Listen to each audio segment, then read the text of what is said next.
all. The person who has redeemed this reward would like you to know that they are first.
All right, welcome on in. Welcome.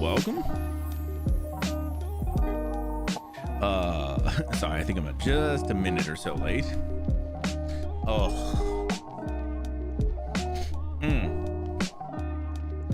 Welcome on in. Title, what's happening, buddy? And I am so excited for this game today. Starting south of midnight tonight. I'm very excited. How is your day, man? I also wanted to ask too, did you play this? What did you play this on? Did you use a controller? I have it on PC, and so I'm trying to figure out what the best controller to do this with is. A long morning. Man, that's kind of crazy. I had a good morning. I woke up before I needed to, which was pretty awesome. And then I made coffee and everything like this morning. Like stuff I just don't normally do. So I was having a good morning. Use controller. Okay. Did you use like Xbox or an Xbox controller? I assume that's like the easiest to get into. So yeah, I had a good morning. Hopefully your long morning wasn't bad though. Hopefully it was a decent long morning, even if it was long.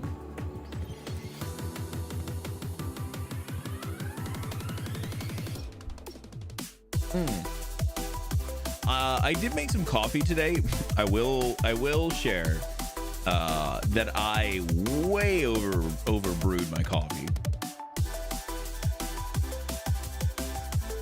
I did the thing where, because I was using my AeroPress, I made it. It's off on the side. I start working on some stream stuff, getting ready, getting everything kind of set up, and I immediately got sucked in and just completely lost track of my time. I need to like almost set like timers for myself on that stuff. But yeah, it sat over there and just brewed for it. It was at least over 10 minutes because my scale turns off after 10 minutes.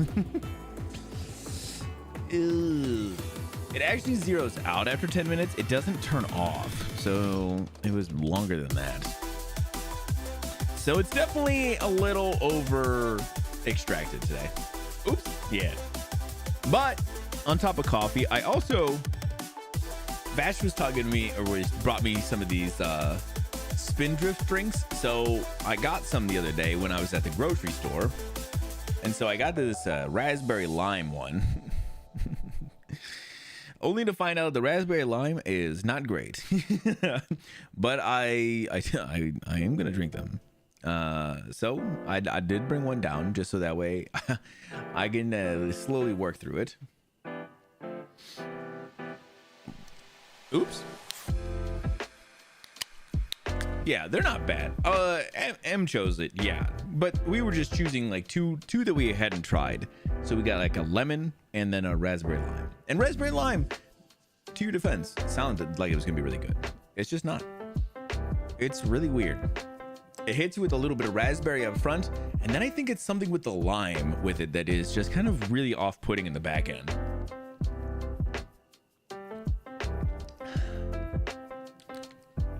I don't know, maybe I'm getting used to it too, which is kind of weird. The Fruity Pebbles, yeah. It's another exclusive though, isn't it?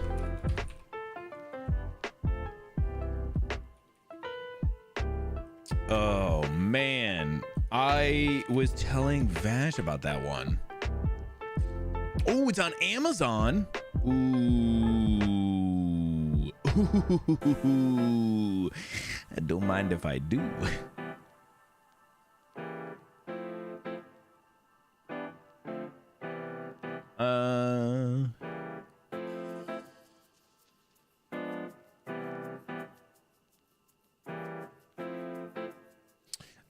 Yo, Vash, what's happening, buddy? Also, thanks guys for hitting your check-ins today. Appreciate you guys. Are carrying it? Oh, really? I haven't seen it. I haven't been checking though. It says it'll be here Monday if I order this. Well, ordered it is then.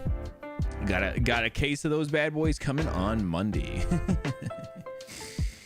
Nice. Good reminder. I thought it was I thought it was like another exclusive, but it didn't look like it. Could be delicious, man. I will save you one, Vash, unless you find one, and then you're more than welcome to buy yourself one, but I'll save you one. Yeah, so how is everybody's day going? Like I said, mine was pretty good. I had like time this morning and everything too. I felt really awesome. Got up, had enough time before work, made coffee, did all those great things. Excited to be here. I don't know. It's been a good day. I also had to over extracting my coffee. While we're hanging out, let's do a little guess the game. Title and Vash already did this. Let me see, what were your guys' scores? Vash did not get it. Title got it in 3. Interesting. If I see a single, I might grab it. Yeah, for sure. If not, no worries, I got it. Okay, so let's take a look. Let me get a little in here on this. Okay. My first thought was like, I mean, obviously it gives me Outer Wilds vibes, but I don't think it's Outer Wilds.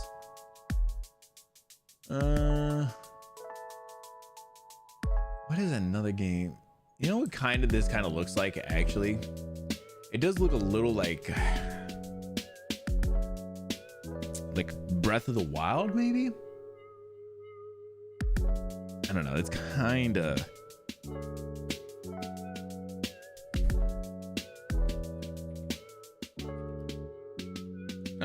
Can I just do...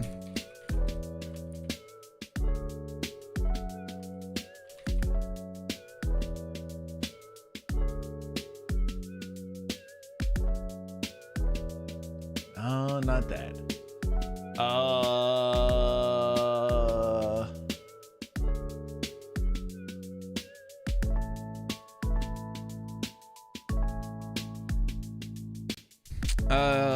My guess is Risk of Rain. Maybe? Ooh, no. PC, PS3, Xbox 360. Ooh. I had the right game in mind, but could not remember the name. This game was so fun. Okay, interesting. Yeah, I'm interested to see if I can snag it here at some point. Yeah, this does not look familiar to me. Oh man. on. Yeah, I don't know.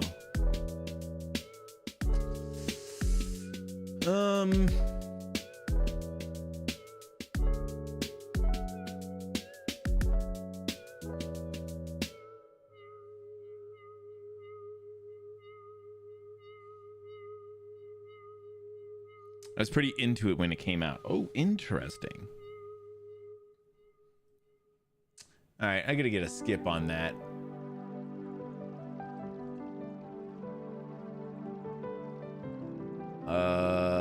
Oh, this does not look familiar at all. Oh no. Oh no.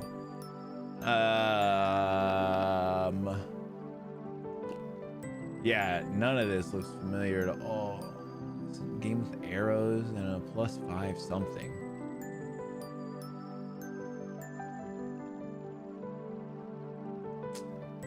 And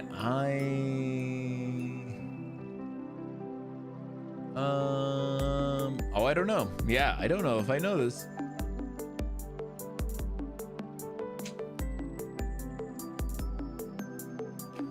%. Action role playing from 2012.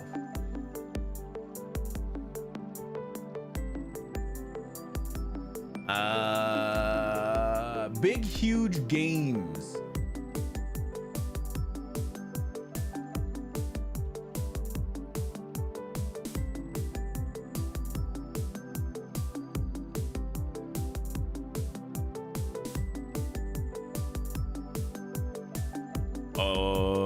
You may not know it. That is always a possibility. That is kind of the thing, right? You either know it or you don't. I guess, right? This seems like I don't know this. Kingdom of Amalur Reckoning. Bro, I have never heard of this game.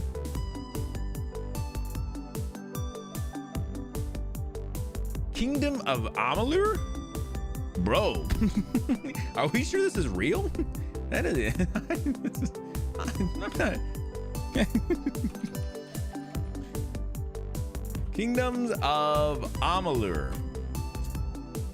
I don't think this is real. This doesn't seem real. Asura. Trying to think of Amalur. What? I'm sorry, title. I think the government is planting false memories in you. And you think you play this game, but I don't think it's real, man. The disc weapons a lot. The disc weapons, I don't know. Due to poor financial management. That and probably nobody played this game, man. And that's not a shot at this game. I've never heard of this game. Was there more than this game in the series?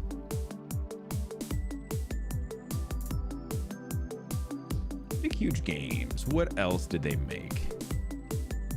Games developed.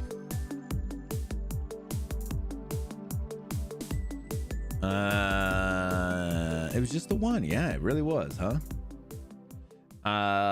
Rise of Nations. They did 3 of those. They did a Catan. They did Age of Empires 3. They did an expansion pack to Age of Empires, the Asian Dynasties.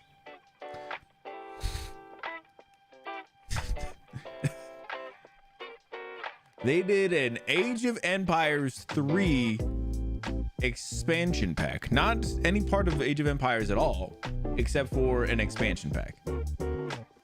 Yeah, not surprised they closed down. Although they closed down in 2020, which is, or at least that's what it looks like.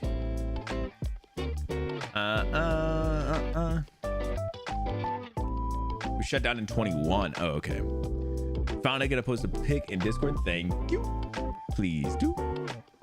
Yeah. Interesting. All right, I'm sorry. I'm just saying I've never seen that one before.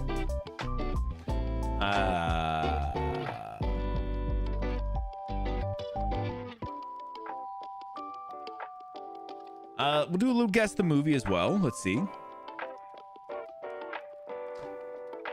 Right off the bat, I don't know. Lots of people.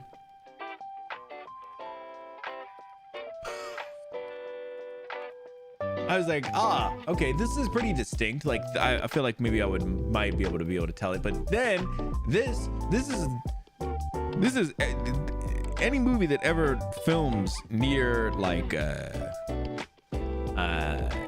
near these monuments and stuff, like always just like has them in here in this fucking shot. The vaguest shit I've ever seen. Action, thriller, mystery. Interesting. Ooh, posted. Yeah, let me take a look.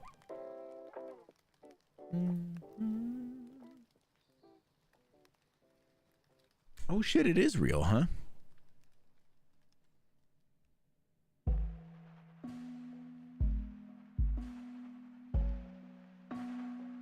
That is a cool cover art though. It's cool cover art.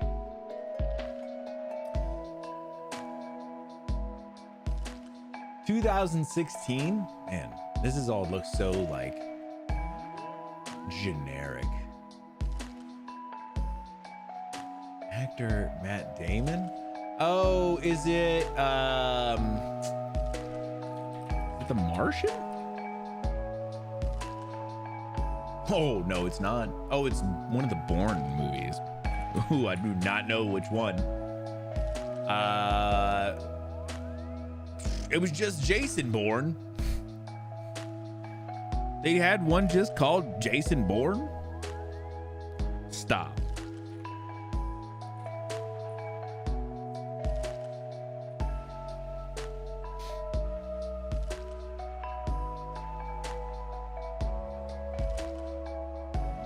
Oh my God, they seriously had way too many of these fucking movies. So they had The Bourne Identity, The Bourne Supremacy, The Bourne Ultimatum, The Bourne Legacy, and then one just called Jason Bourne. That's too many. Too many. From the minds of Todd McFarlane and Ken Ralston. Yeah, I know Todd McFarlane because Todd McFarlane is the guy from Spawn, right? The creator of Spawn.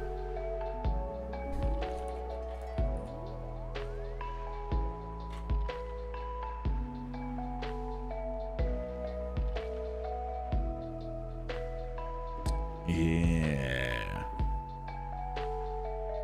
I've never seen any of those. Bro, how would you? How would you have seen any of the Bourne movies? Rick fucking Master! Yeah, let's go. Ralston is just Bethesda. That's okay.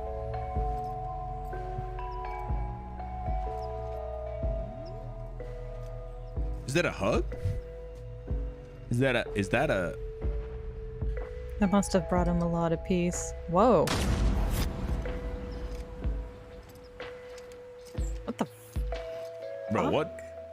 Yeah, what the fuck indeed?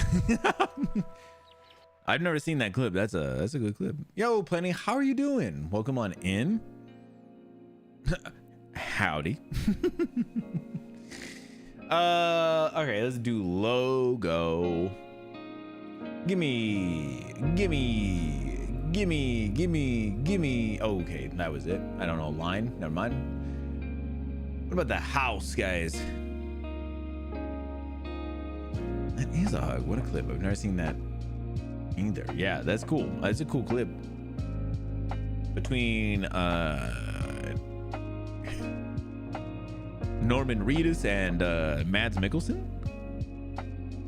Pretty nice.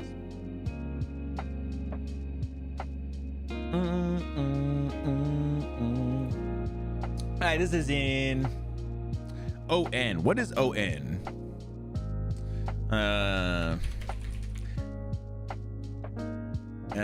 Is ON Ontario? Right? And so it's Canada? I mean, that's my best understanding of what it was. Ontario? That's my thought too. Yeah, man. Yeah. Okay. I'm basing it off of the size of this house on the side. I don't know anything from Ontario. I gotta expect it's kind of expensive. Looks big. Let's say maybe like a 550. Okay, it's more than 550. 95K, bro. Oh man, apparently more than that. Yeah, I was thinking 550 was kind of well, because I'm thinking Ontario's like a busy area, so like a major city, right? Never mind, I'm out.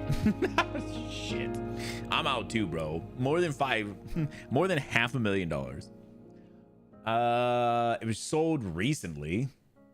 Looks nice. Let's do like a 6. Let's do 7. Woo! Sold for $6,700 or $675,000. My bad. I almost went 650 on that too, but then I thought, well, maybe 7. But I guess it would have been close enough on either of those guesses. Damn. Okay, let's take a look at some of these other pictures then. Holy shit! Imagine walking in here and you're just bumping back and forth between the fucking counter in the fridge over here. Jesus. And the Zeus. Yeah.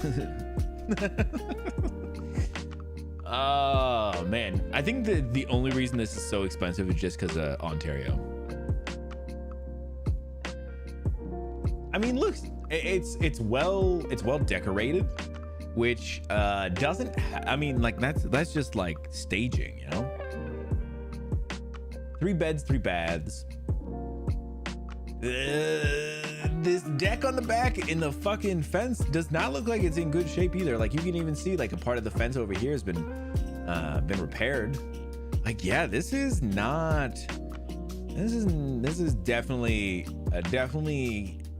from the influx of the area, because you're probably very close to downtown Ontario. Yeah, I think it's this house right here. Yeah, because there's the terrible deck. It's crazy because I was basing my guess off of this house on the side of it, and that house is bigger. No doubt about it, bigger. Although, look at this. This house that we were guessing, and just a couple doors down, is identical. Identical. That house right there. That one's got a hot tub though, and a pool. Oh shit! That house is worth a little bit more. Oh, no tight areas like that for that much money. Well, this is why we don't live in big cities, man. We have a problem, bro. Oh, that looks like a 90.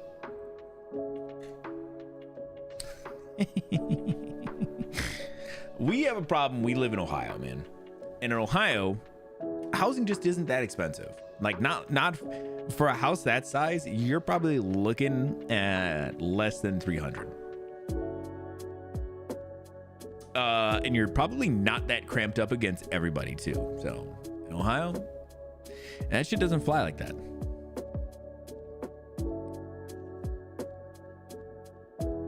Maybe if you're closer to Cleveland, it's more, but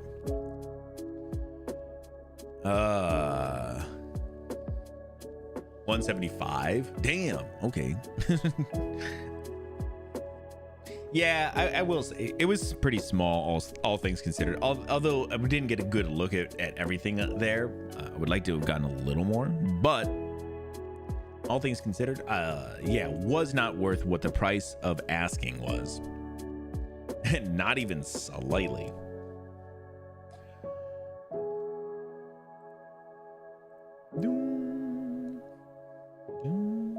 Yeah, I if I went on and looked at some comps in Ohio, it's yeah. I didn't even see what was the square footage on that bad boy.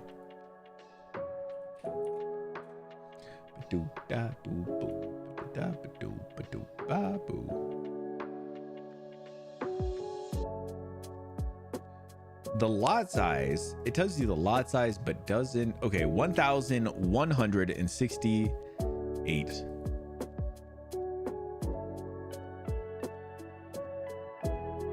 Okay. Here's one similar to where I'm at. It's got one less bath, 3 bedrooms, 2 bath, and that was one. And this one's about 1,100 square feet, so a little less. And it's 152,000. So I could see it being closer to 2. You know, that 175 like Tidal's saying. I could see it closer to that. Damn, that's crazy. That's crazy.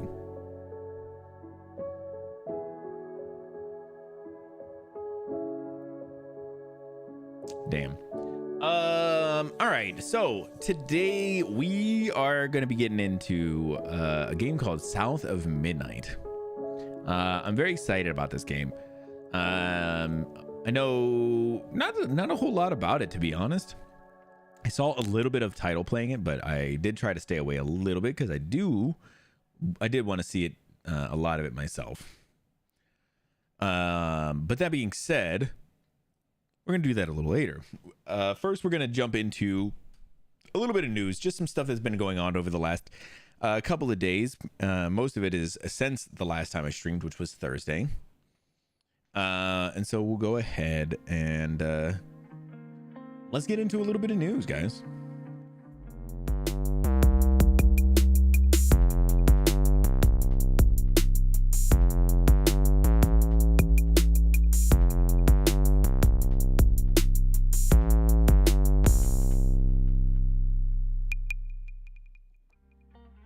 Good news, everyone! All right, if you guys ever have anything you want me to talk about over here, make sure you jump in the Discord, find that news channel, and drop whatever articles you would like me to talk about. We're gonna get these heavier ones out of the way first. I feel like that's just something it's gonna be worth knocking these out and getting through them. This was a big one, just came out today. Ozzy Osbourne passed away today at 76. A huge musical icon. I don't know if you guys had seen, he just finished up his farewell tour, they said a couple of weeks ago. He literally it sounded like every sense of the word kind of just knew his time was rapidly approaching. Yeah, what a way to go. Yeah, so sad. Just as a big of a music icon as you can be for his genre, and that's not to take anything away from him, of course. A big thing I've seen a lot too was that people talked about him being, as influential to like the metal kind of scene, that heavy metal, heavy rock kind of, I should say heavy rock kind of scene as like the Beatles were. And I think I would agree with that.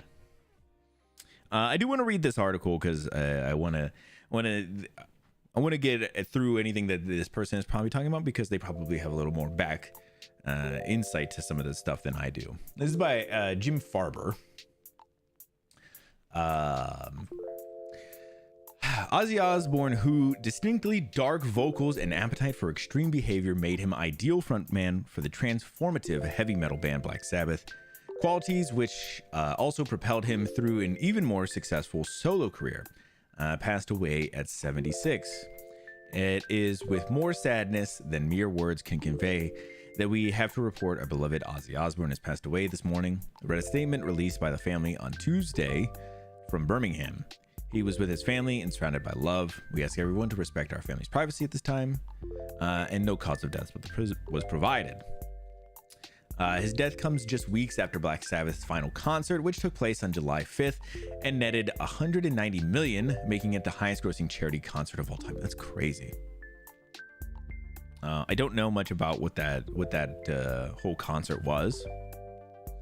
Osbourne's ability as a vocalist, his uniquely sharp timbre and bellowing lung power gave him the fortitude to cut through even the densest metal song like a foghorn.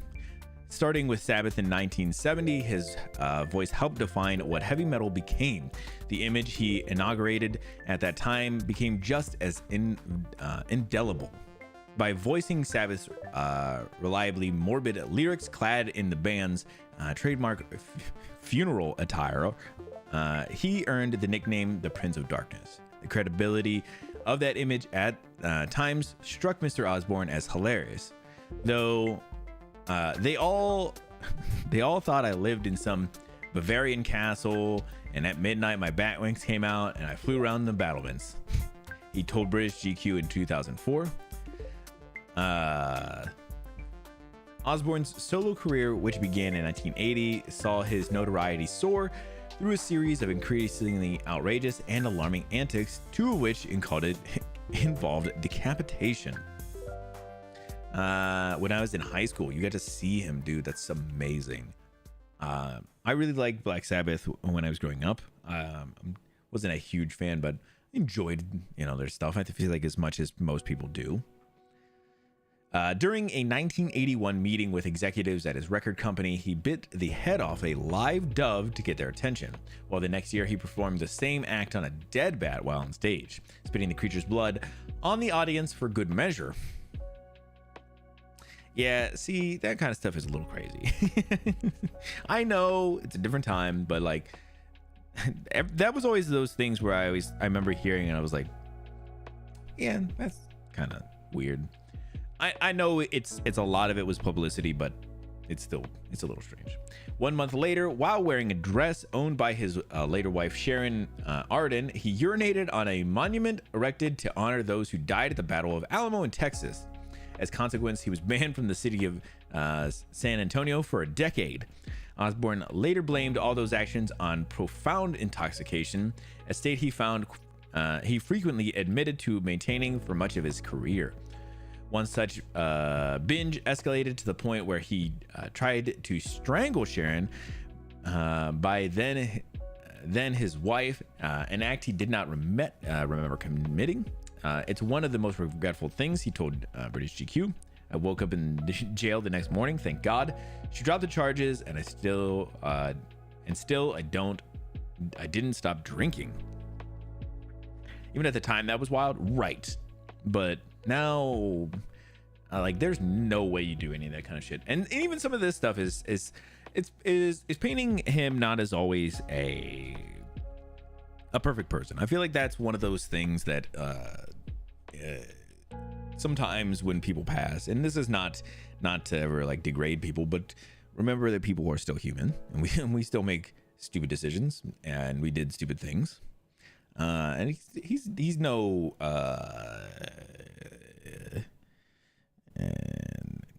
no different. He definitely had some troubled past things, over the years, and yeah, it was not always good things. So even to his own admission, but I don't remember there ever being any other issues with any stuff with Sharon and abuse, so I don't remember.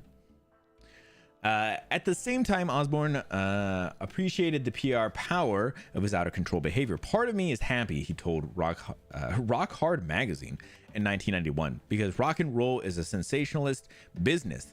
If you haven't got controversy, you haven't got rock and roll.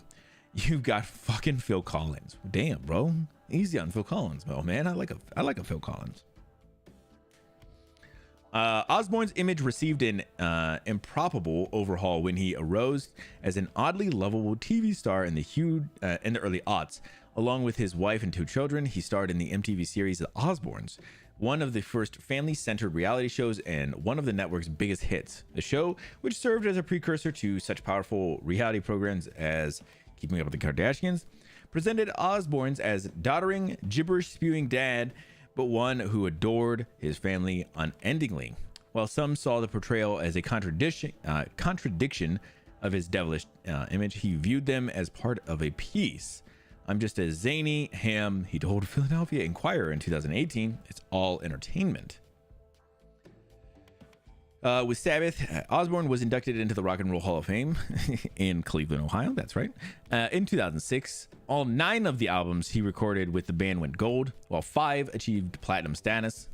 Among his solo efforts in 1991, No More Tears, which peaked at number 7 on the Billboard chart, sold over 3 million copies in the US, according to the Nelson Music.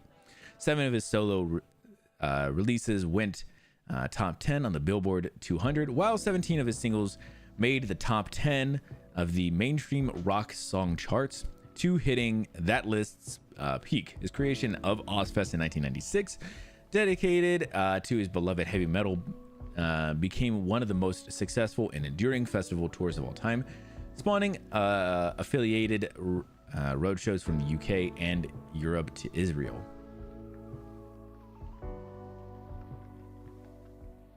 Oh my god. Sorry, Coraline is going crazy on there.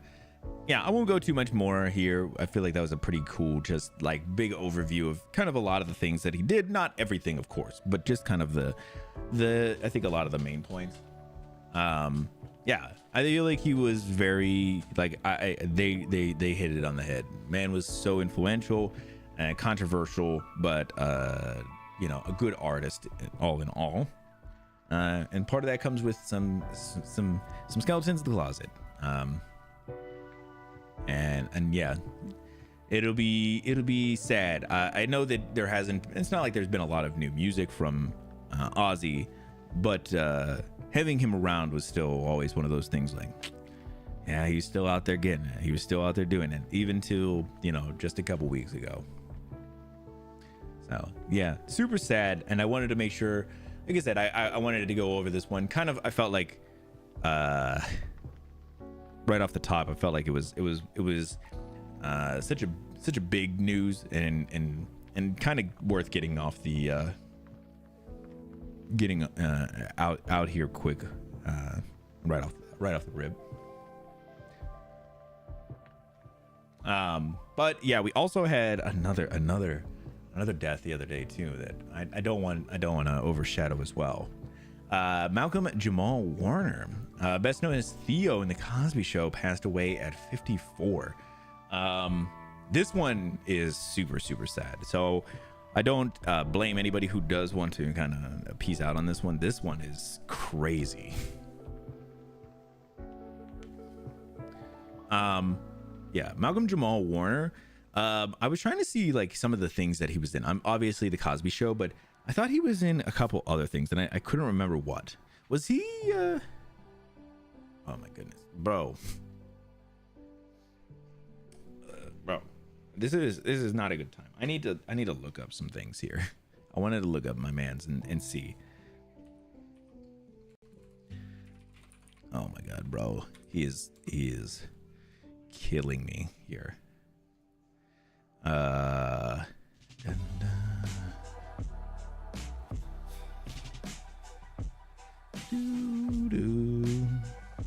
he was in Fresh Prince for a little bit too. Oh, that's cool. And, he also did some Magic School Bus. Oh wow, he really did some other things, which is really awesome. Yeah, this one is super sad. So just be aware. Malcolm Jamal Warner, who's best known for playing Theodore or Theo Huxtable on The Cosby Show, passed away at 54.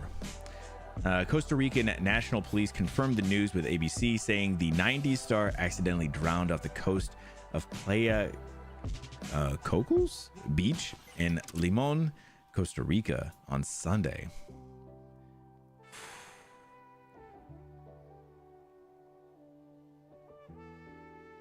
Yeah, that's really brutal. His official cause of death is listed as asphyxiation, which suffered after being caught by high current waters. Costa Rican Judicial Investigation Department tells AP that he was rescued by people on the beach, but Red Cross first responders found him without vital signs. He was a musician in, apparently. Oh, wow.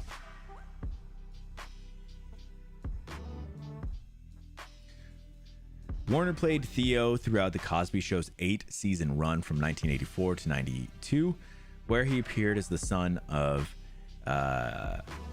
Heathcliff or Cliff Huxtable, who was played by Bill Cosby, and Claire Huxtable, a pivotal member of the group. Warner's time as Theo established him as an icon in sitcom television history, one of the most recognizable celebrities of the 90s. The Cosby Show no doubt propelled Warner into the homes of TV watchers across America, but the star spent plenty of time making guest appearances and starring in other programs too. Audience may have spotted him in a few episodes of Will Smith's Fresh Prince of Bel-Air, or even recognized him as the voice recognized his voice as the producer in the Magic School Bus. Yeah, see, isn't that cool? Just those little things like that. From Sons of Anarchy to Dexter to The Community, Warner continued to find his way to television screens in the 2010s before appearing in a more regular capacity in shows like Read Between the Lines and Major Crimes. Most recently, fans would have caught him in the Not All Hood or Nah podcast series, or starring as AJ Austin in Fox and Hulu's The Resident. Warner's sudden passing has sent fans sharing memories and clips in his honor across social media. Many have been quick to point to one specific The Cosby Show performance from an early episode titled A Shirt Story as an all-time favorite moment from the series. Damn, I wonder if it might be linked here. Let me see.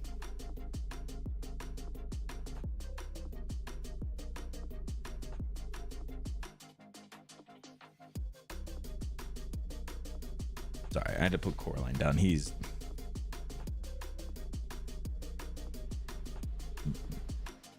just getting in the way a little here for a second. Really great. That's nice. Denise! It's over, isn't it?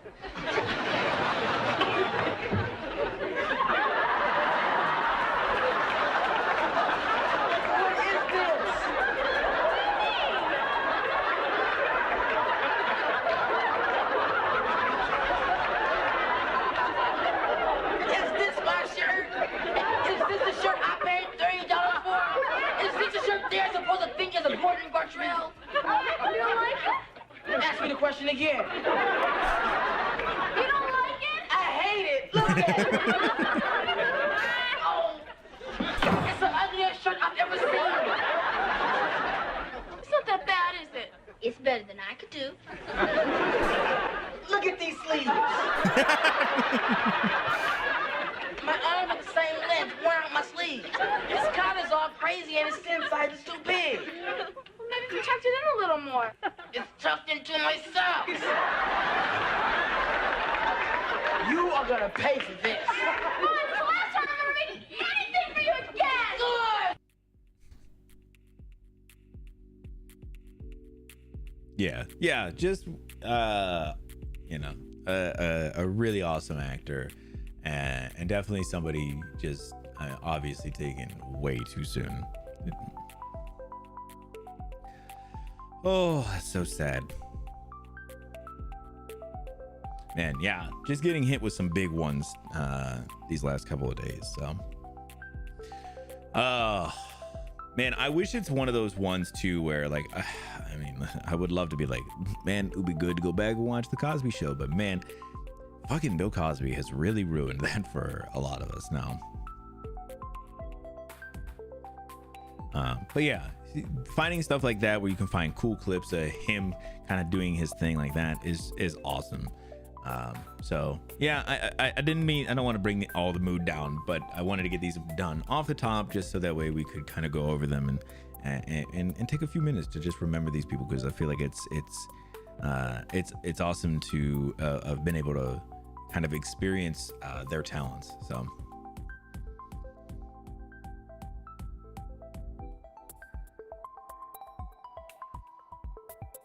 man, he's got one of those good smiles too. Such a good smile.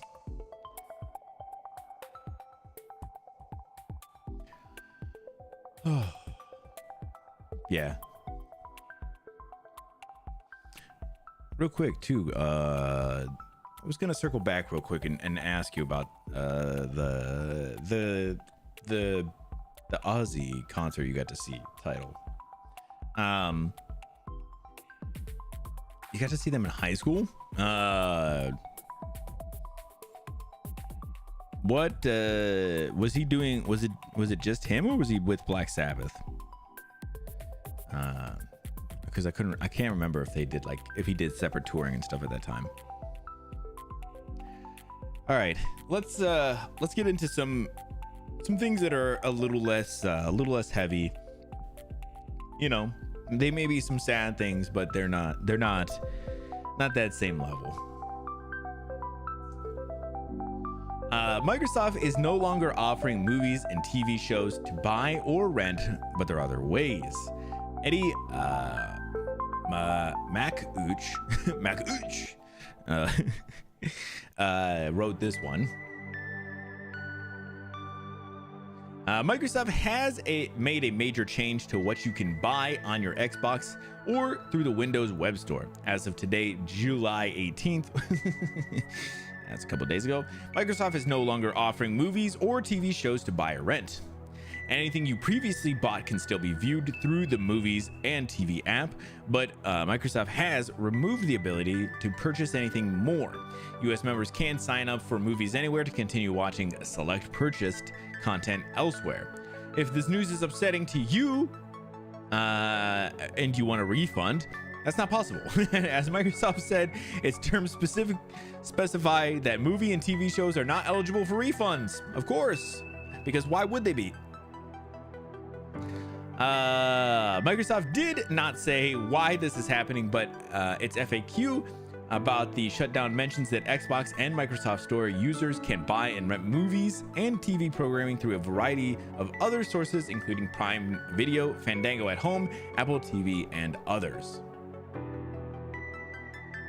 So I love that they hit out there, you know, if you want a refund, no. they hit you with, you looking for a refund? No, I don't think so. No, I don't think you're getting one. So sorry Microsoft fans, but you're gonna have to go through third-party services now, which is, I think, fine. I think there's a lot of good services out there that you can do that kind of stuff, where you can get movies and shows and stuff. And I feel like there's ways to do it. It's always just convenient if you can do it on like the platform you're using. Although, like, if that platform doesn't connect to other things, and then it can be problematic. So I can also understand not wanting to do it that way. I get it. I will say I do use Movies Anywhere every so often, and they're a pretty good service, because I know that you can buy movies from other services. I think, like, if you buy like a movie like on YouTube or something, I think you can see it in Movies Anywhere too. Like, it's a good aggregator sometimes, not all the time. Like, I don't use it that much, at least enough that I could recommend it, but I have used it and have enjoyed it a couple of times. But they're bowing out of it all. yeah, which is the problem with that. I would say, like I said, if you're trying to find like another platform to do this on, definitely do some research. Try and find one that does do some good aggregating based off of where you get the movies. Like I said, I think Movies Everywhere does it kind of, but I don't know exactly. But like a place that'll kind of like, oh, if you buy it here, it'll bring it here, and if you buy it here, it'll bring it here, so you can just kind of watch them all in one spot or something like that. It's kind of nice, but it doesn't always work that way. All right, let's jump into our next one. South Park is imploding. The lawsuit debacle putting the show's future in jeopardy. Well, kind of. I just saw something about this, actually. This just got pretty overturned like within like the last couple of hours, because they just did a deal with Paramount.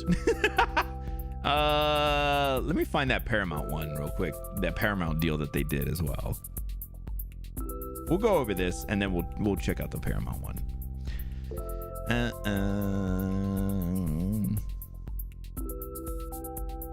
sorry. Oh, it must have been pretty early today that it came out, and I thought it was today at least. There it is. No, I don't need you talking, buddy. Thank you. Oh my God, that's so loud in my ears. I'm so glad you guys couldn't hear that. Holy shit. A fucking ad on their page just auto played straight into my ears, and it was so loud. Oh my God. All right, let's get into this one real quick. This is by Isaac Rouse. Let's see. South Park is on the cusp of its 27th season, and is caught in behind the scenes turmoil that now threatens the show's future. Asterisk. We'll come back to it. At the center of the conflict is the $8 billion acquisition of Paramount by David Ellison's Skydance Media, a deal that becomes a major flashpoint for creators Matt Stone and Trey Parker.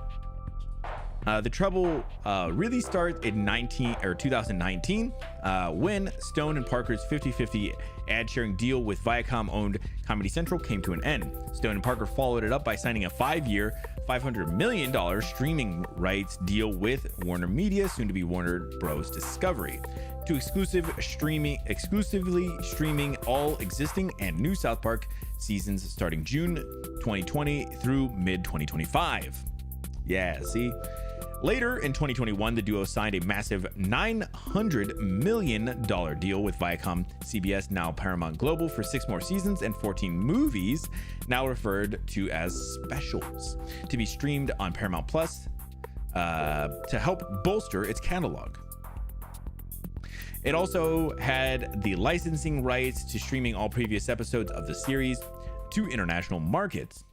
Things were sweet until a couple of years passed. Warner Bros. Discovery's deal was nearing its end, and Stone and Parker had no new episodes. Suddenly, Warner Bros. Discovery sued Paramount Global in 2023, saying its competitors aired new episodes of the popular animated series after Warner Bros. Paid for exclusive rights.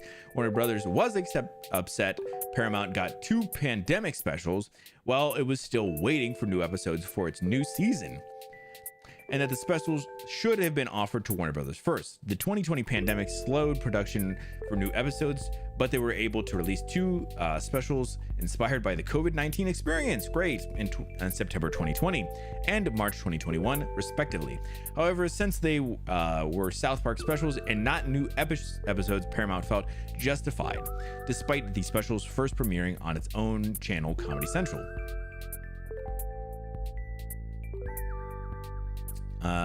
The duo and Paramount agreed that after their current deal ends in 2027, a new 10-year, $3 billion overall deal would be drafted for the series. The curveball, Skydance Media, after many negotiations, is set to acquire Paramount Global, and reports suggest it would rather have a 5-year deal instead. That's resulted in a stalemate between the creators and the future owners.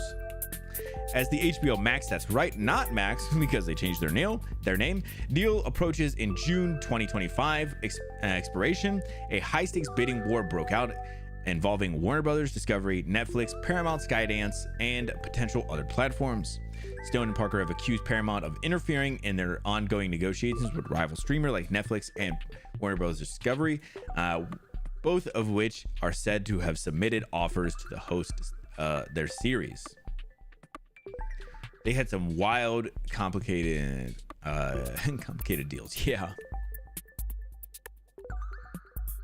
While Stone and Parker ultimately reached a temporary extension with Warner Bros. Discovery to keep South Park on HBO Max, the situation remains complex. A separate internal licensing dispute has led to the show's removal from Paramount Plus in several global markets, though the original specials remain available on the platform. This forced Paramount to delay its upcoming 27th season premiere from July 9th to July 23rd, as it would end up missing several markets, unable to access it due to licensing deals.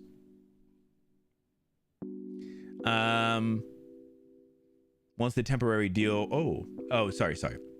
This merger is a shit show and it's fucking up South Park, Parker and Stone wrote on a social media post on July 2nd. We are at the studio working on a new episode and we hope the fans get to see them somehow. Once the temporary deal with the Warner Brothers Discovery expires, streaming South Park could become significantly more difficult in the US. The show is already unavailable in key international markets like Canada, Australia, France, Germany, and an issue that has already forced the delay of the upcoming season. Okay, so we have a little bit of an update to this now. Live update to this. Oops, that's not what I want. Yeah, apparently they nabbed a 5-year streaming deal with Paramount Plus for $1.5 billion. Jesus Christ. Yeah, I thought I saw this. I didn't know what it was about, but yeah, apparently they're doing okay. If you were worried, no worry no longer.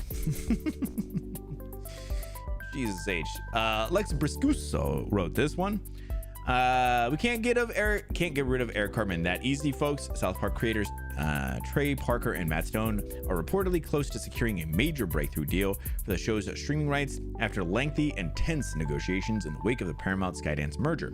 Paramount agreed on July 21st to purchase the streaming rights for South Park to be part of the Paramount Plus catalog, according to the Los Angeles Times. The deal, in which Parker and Stone's company Park Country Productions agreed to produce 10 episodes a year, is not yet final, but according to the outlets, is being valued at a whopping $300 million a year and is expected to pull through.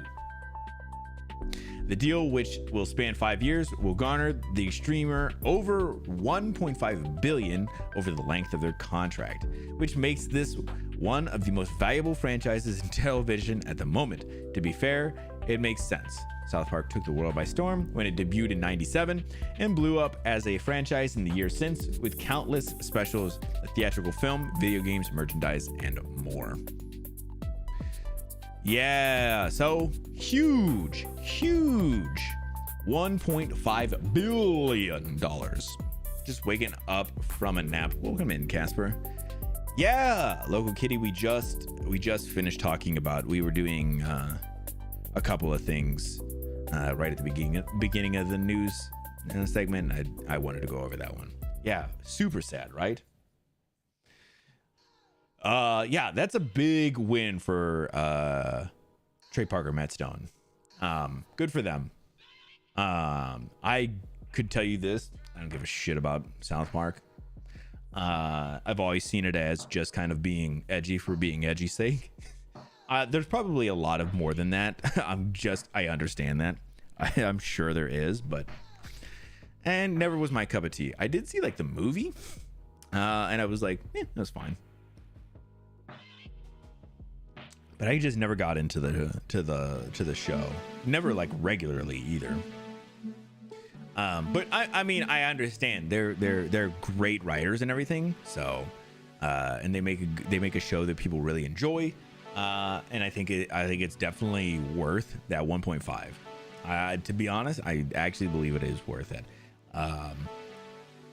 You know, like they said, there's a lot of merchandising going out there. So my house ravioli. Ooh, ravioli is so good. Ravioli is so good. I do love a good cheese ravioli too, though. I am a basic B when it comes to raviolis. I do just love a cheese ravioli. But one time, oh my God, maybe M remembers, we found these raviolis that were some kind of pumpkin and something. Pumpkin and cream cheese, maybe, raviolis, and they were fucking fantastic. And maybe it wasn't pumpkin and cream cheese, but they were like savory pumpkin ravioli. It was so good. 97 was 28 years ago. Wow. And you didn't have to point that out. Did not have to point that out. I'm just saying. I'm just being honest here. Did not have to point that out. God damn it. Yeah, they've been making this show for 28 years. Isn't that crazy? 97. God damn. Oh. Long ass time. That's so true. I mean, long ass time. Chad, are we old? Some of us, for sure. Yeah, 100%. Some of us. 100%. I think I've told you guys, there's a guy at work who's pretty young. He's like 21, and I talked to him, and man, do I feel old talking to him. Not always. He's super sweet kid, but but man, holy hell, sometimes you're like, yeah, I'm old. Yeah, look at the Simpsons. Simpsons have had so many seasons, you know. How many seasons are they on?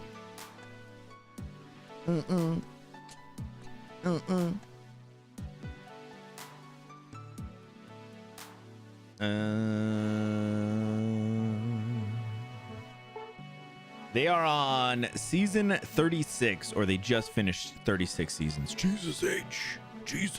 When did Simpsons come out, though? When did Simpsons debut?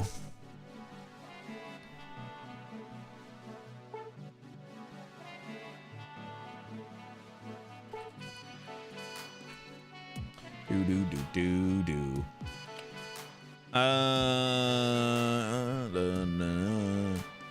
1897, bro. You're so right on that.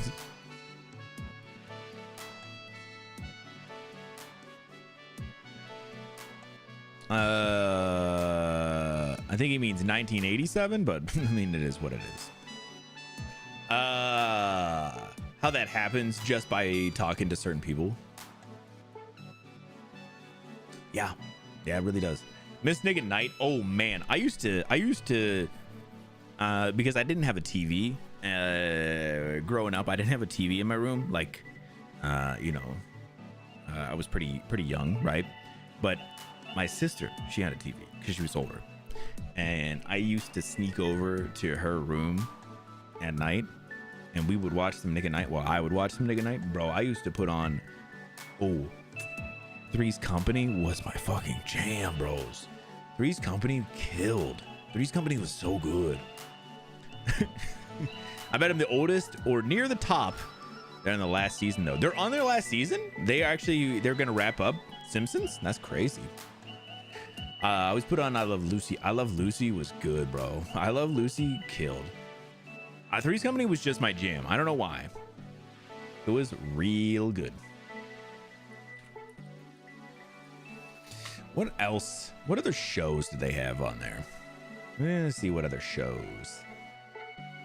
These are not the shows. Current programming. No, that's not what we want at all.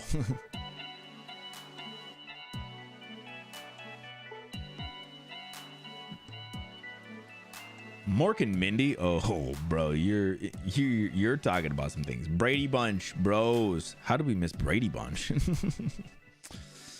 Brady Bunch was up there for me. I did watch a little Bewitched. Not necessarily my thing. Never got into Cheers. Coach. Oh man, I forgot about Coach. Coach was pretty dope. Cosby Show. Gotta mention that one. Different Strokes. Family Matters. Oh. I don't remember Family Matters being on there, but I guess it was. I just remember that being a bailing ass show. Adam West Batman and Get Smart were good too. I remember Adam West Batman. Do you guys remember when they did the first ever Batman movie? Because it was the Adam West Batman. I got that bitch on VHS somewhere. That shit is so good. Hanging with Mr. Cooper. Bro, I remember hanging with Mr. Cooper. Mr. Cooper was kind of sick. Who played Mr. Cooper? Mark Curry? Damn, Mark Curry was sick. Back in the day, he was pretty good. I did watch a little Happy Days on an occasion. I can't believe Vash hasn't mentioned this one. Home Improvements was on there. I know it was in 07, but it was on there. And that's not it wouldn't have been on the time when we were watching it probably, but that's a good show. It's a good old one. It's hard to tell because the dates on these are just all over the place. Apparently these are all acquired. So sometimes they acquire them and sometimes they didn't. You know, it was crazy. It was on Nick at Night. Yeah, way later on, man. In 2007 to 2012. So we were both out of high school at that point, man.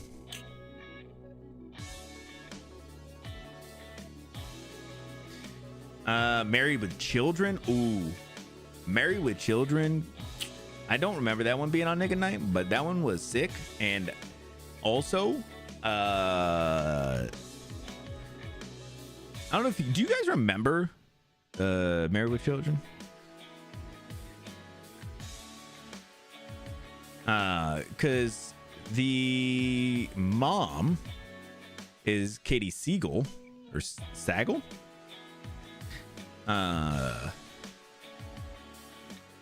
Yeah. You remember? She's iconic. She is the one who voices Leela in Futurama, and it's always one of those ones that I was always like, damn, that's her. And it's funny because they do a spoof on that in one of the episodes in Futurama. The Nanny. Oh damn, I remember The Nanny. These are all just shows that are way after I watched, but all right. I'm getting down in the rabbit hole, you know, because some of these are like the ones. Remember what was the channel where they did like all the Saturday night shows? What was that? What the hell was that? Oh man, I do not remember. ABC? Ooh, maybe it was ABC. What did ABC do? What was their Saturday block, or was it Friday night block? Their programming block. That shit used to slap, bros.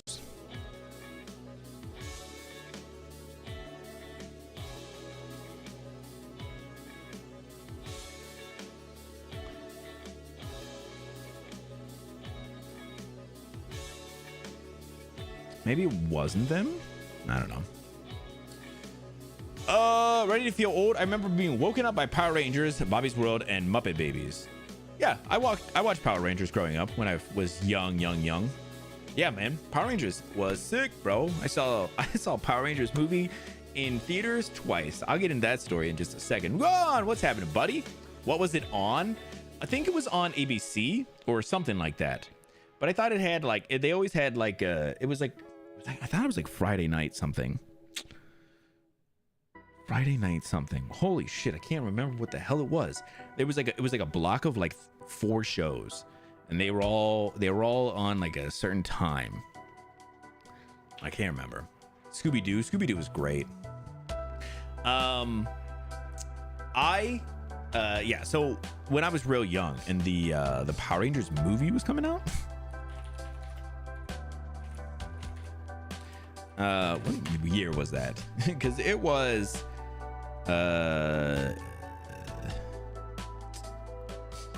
it was not good. 95. Okay, so I was 6, so chill. All right, my dad took me to go see Power Rangers the movie. I was 6. I was so excited, and so we went and we watched it. I hope the statute of limitations is up for this. And so I was like, yeah, great, woo, movie, W's. that's how I talked as a baby, you know. Of course, at 6, I was just out there like, oh, Dubskis, bro, you know. That's how I was. And then my dad was like, cool. And as we're walking out, you know, he was like, there's another one playing right there. You want to sneak in? And we 100% snuck in and saw it twice.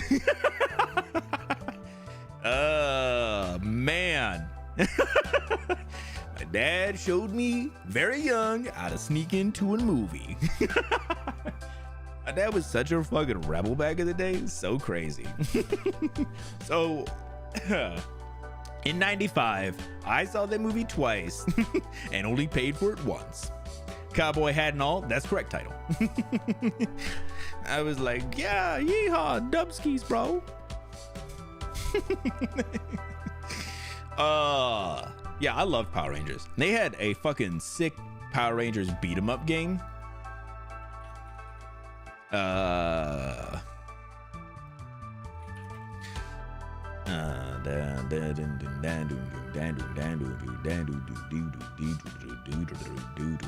it was just Mighty Morphin Power Rangers, the movie for Sega Genesis. That game fucking ruled. I think I bought it at some point. I think Vash and I, did we play that game? Did we play it, man? I thought we played it and then we got stuck because I think the cartridge is kind of broken. Pretty sure we played it. I thought so too, man. I'm pretty sure we were going crazy on that thing. Beat him up on Game Gear? Holy shit, bro. That's crazy. On Game Gear?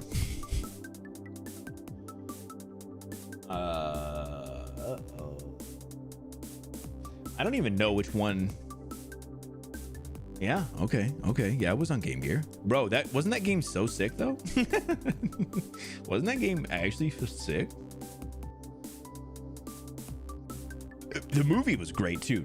I'm just saying, you could go back and watch that movie. It's gonna hold up in some kind of way, you know? I didn't go to the movies for Mighty Morphin Power Rangers, but I did get the cassette tape, and as a birthday gift, I played that out of style. The cassette tape, like the soundtrack, that's actually sick. And I don't remember what was on that album, but all right, sorry. We are getting we are old and nerds. Yes, correct, Ron. Correct. Ron, how are you doing, buddy? If you guys didn't see Vash and I on Sunday, we were doing a little stream for Monster Hunter, and we ended up we were trying out in Monster Hunter. They have these challenge quests for arenas that are pretty challenging, and Ron has been trying to get this fucking challenge quest for so long. You gotta get an A, so you gotta get, I think it's 4 minutes 30 seconds or less, and he's been trying for a while. And on the second attempt that Vash and I did it together, it was not our second, it was my second attempt overall, but I think Vash's third or fourth, and we got an A. It was like like at 30 minutes after Ron had left. And so I snapped a photo, sent it right to him. But I was saying, like, listen, man, I know, but listen,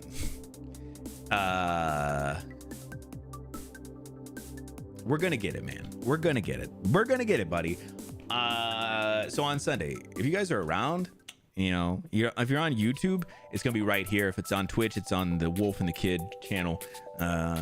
Just swing on by, come check out us help Ron get that A. What's happening, MRH Million? What's happening, buddy? Also, Ron is the first person I think I've seen. I redid the badges on the channel for the for subs and stuff. I redid a few of them, and Ron has one of the very long time ones. Has anybody else had any? I'm sorry, I didn't even mention that shit. I forgot. I updated the badges, so they're no longer just random things. They're my little angry face. I think it ends today though. Well, that sucks. We'll get it for sure. Well, never mind. We're not getting it. We're not getting it. We're not.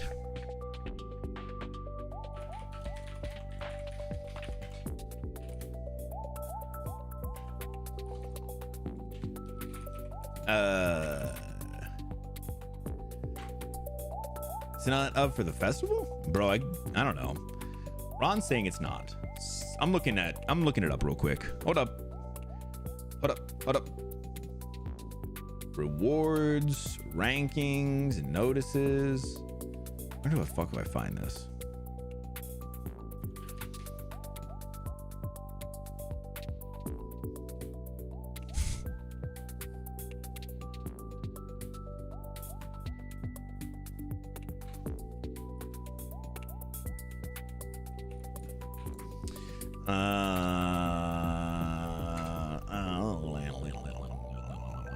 it this one? Fleeting Bubble?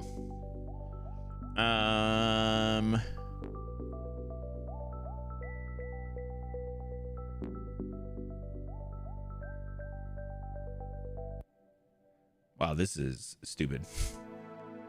And will be available for 14 days until July 22nd. Wow, what the fuck? All right, I'm so sorry, Ron, bro. I'm so sorry, bro. I didn't think it was ending so soon. Shit. Somebody get it for him. Somebody do it. Somebody log into his account and get it. I guess not, man. I guess it's not up for the festival. Talking about the movie, I played it out of style. Yeah, oh, okay. I see. Manufactured scarcity. Bro, so true. So true. I didn't know, man. I didn't know. That's my bad. I thought it was good if you just chilled out for a little bit and then you could just get into it later. Man, that's so dumb. I thought they would be ready. So are we getting another one for the festival? New challenge for the festival. I wonder what it's going to be then. I am very excited. The festival does start tomorrow. Let's do a little look at the festival then, since we're talking about it. I do have a trailer for it. No worries. That's okay, man. Listen, you're still gonna get the regular pendant. The other one is still pretty cool, man. I'm not gonna downplay it. But I think you'll still get the regular pendant. And listen, in all honesty, there'll be better pendants anyway. So all sorts of new things coming. Festival, yeah. So Monster Hunter does these festivals plenty. Sorry, they're in game. It's not a real festival.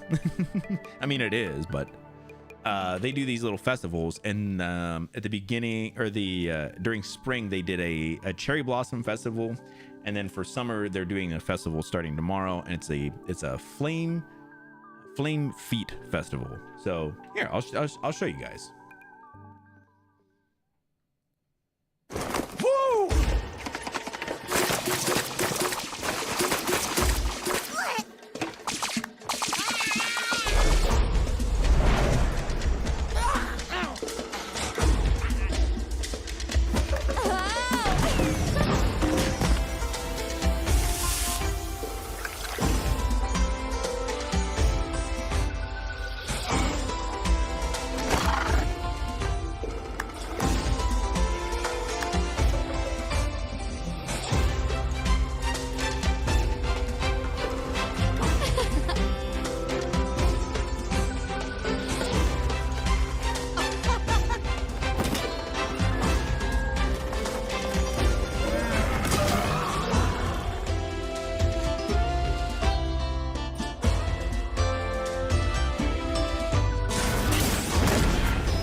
Popper.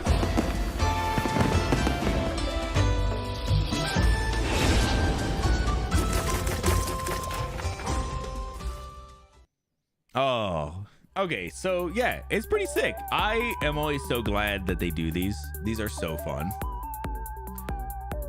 Was there anything else? Oh, what is that? Oh, some of the. I always wonder how they turn off some of these bitch ass things, but so they got a couple of the things that are coming out with the event. Squirt guns, isn't that crazy? The squirt guns were killing me. That's the only one of the reasons I really wanted to show this off, because it's so awesome. French vanilla ice cream I'm eating is fantastic. Ooh, what is it? Is it a brand? I hope we can use them. Corn popper, yeah. I need to pick up the corn popper. I'm never going to use it, but I gotta have it. Yeah, that secret is really cool. Yeah, very cool. I'm not a big fan of these whales. What the fuck are these? But I do like these stickers, and I could give a shit about these. Never gonna use it. Gotta have it. Of course, bro. Of course. That's the Monster Hunter way, man. Gotta have it. Never gonna use it. Never gonna use it. Gotta have it. So that does start tomorrow. Not that I'm gonna, not that I think I'm gonna really get on. I might get on tomorrow, real quick, just to, cause I was trying to, I think I got a big, a big panorama when they did the Blossom Fest. I think I did. I may have dropped it in the, did I drop that in the Monster Hunter channel? If I did, I'll grab it and throw it in the, I'll throw it in one of the regular channels at some point, just so that way, it's not just hidden from everybody. But I didn't remember if I did or not.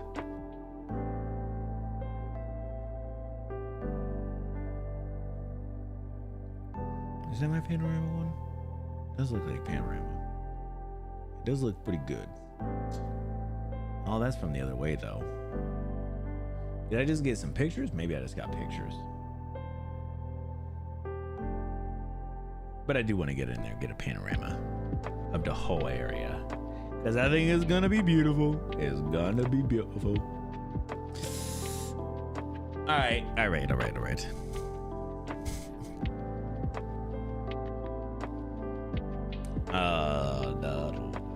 Classic Monster Hunter logic, bro. 100, the collector. Yeah, that's so true. Yeah, I've been trying to collect all the great swords, Loco Kitty too. So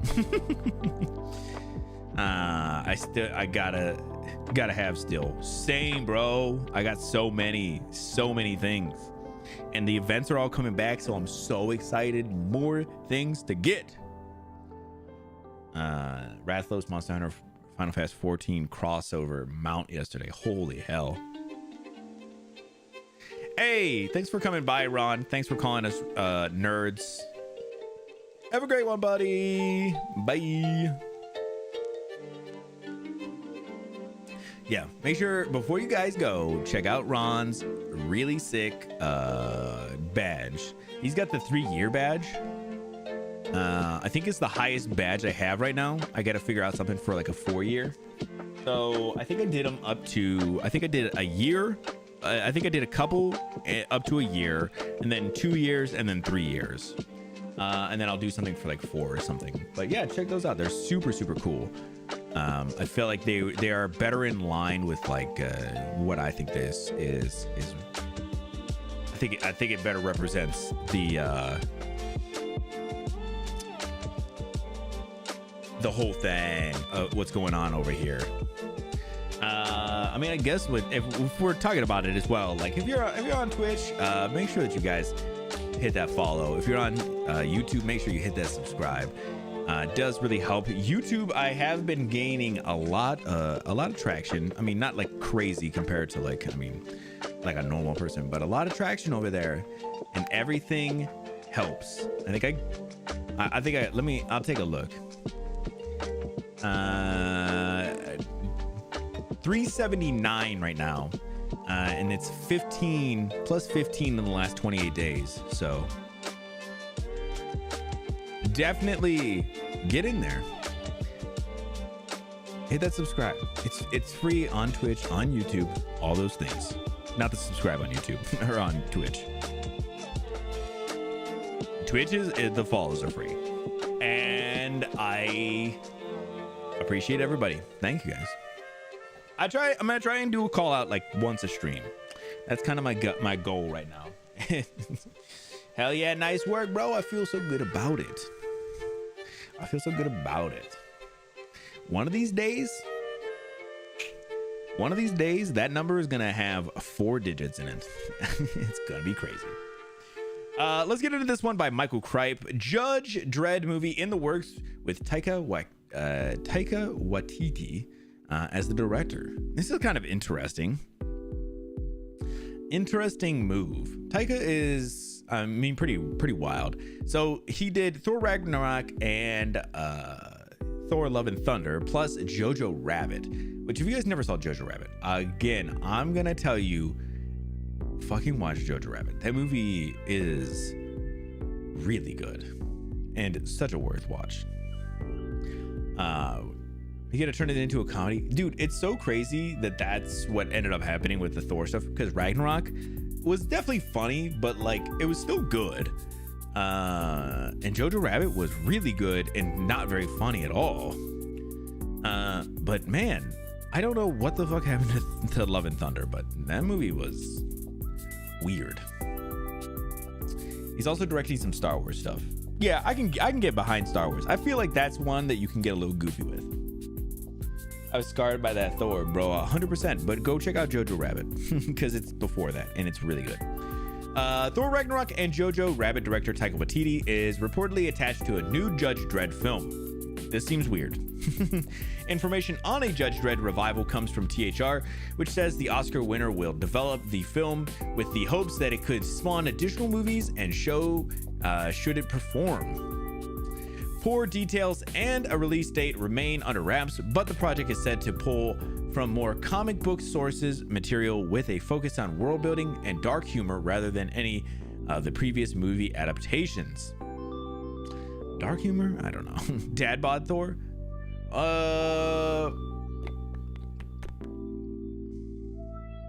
Yeah, Dad bod Thor was not any of those ones though. I think Dad bod Thor was it Endgame? I think it was Endgame. Which is even more sad that it was not even the ones he did, because those were so good. It's the Thor with the goddamn goats. Yeah, the goats were so bad. The goats were so bad. So I mean, listen, there's not like a lot of information, just we know that he is tied to it and he's probably gonna work on it. Listen, Judge Dredd is one of those films, like it doesn't have to be super serious. You can do some dark humor, but man, yeah, he's gotta have somebody to rein him in a little bit, or whoever was writing all those fucking jokes on the last Thor movie. It should not be with Taika. But yeah, I feel like he's definitely in that point where he's got to prove himself a little bit. Maybe Judge Dredd is just goofy enough that he can get away with it.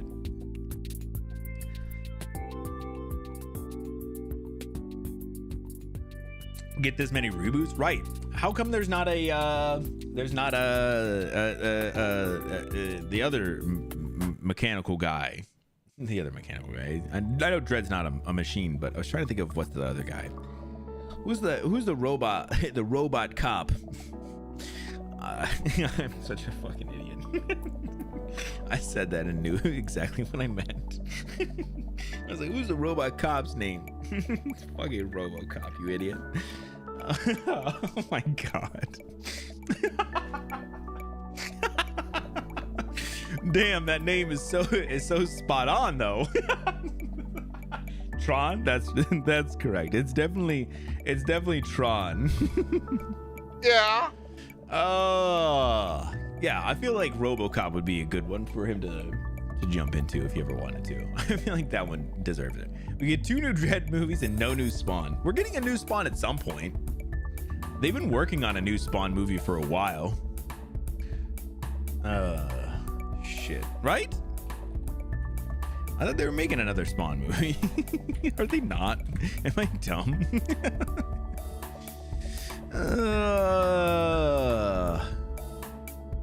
I thought they were. I thought they were making a new Spawn movie. But now I'm worried like they aren't.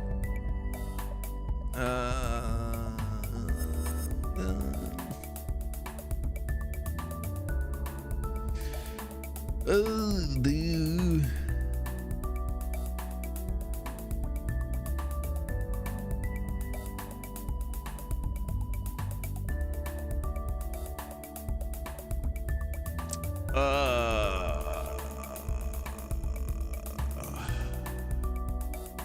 January 1st was the last thing I really see.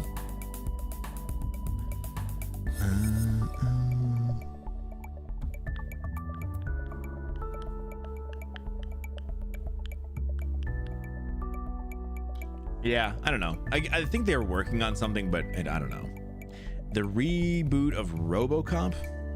I have not. There was a RoboCop reboot? I need some water. I need some water. I do need some water, actually. That would be delightful. Who is in this movie?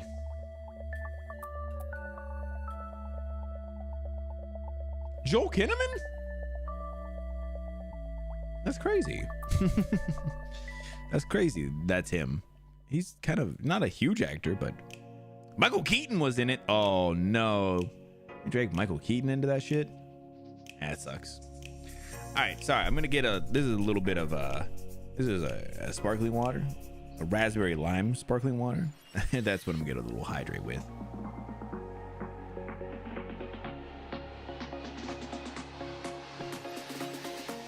Oh, thank you so much. All right. So, yeah, I think this movie does look pretty bad. A tart hydrate. I do like the tartness, actually. All right. All right. Sorry. Good Christ. Had a little choke up when that happened. All right, let's jump into our next one. This one is very sad. Spider-Man Beyond the Spider-Verse got delayed again. This movie has been delayed for forever, and it worries me so much. This is by Jim Vejavoda.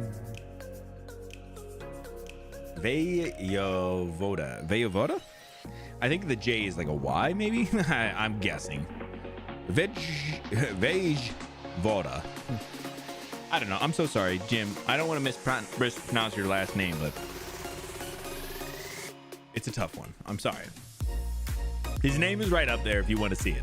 I promise. He wrote this. Sony Pictures has delayed the release of Spider-Man Beyond the Spider-Verse by 3 weeks. The studio announced on Friday. Okay, I mean, listen, 3 weeks, I know it's not much, but this movie has been getting pushed back and pushed back and pushed back. So it's not a good thing. It's not a good sign. The third entry in the animated Spider-Verse franchise will now open in theaters on June 25th, 2027, instead of previously announced June 4th, 2027. Bob Persichetti and Justin K. Thompson are directing Spider-Man Beyond the Spider-Verse from a screenplay by Phil Lord and Christopher Miller and David Callahan. The film is produced by Phil Lord, Chris Miller, Amy Pascal, Avi Arad, and Jinko Gota, executive producer. Okay, why are we listing producers and shit? Like that's it. That's literally it. Okay, well, yeah, I just know this has gotten pushed back like a couple of times. When the last movie, it was like Across the Spider-Verse or something. What was the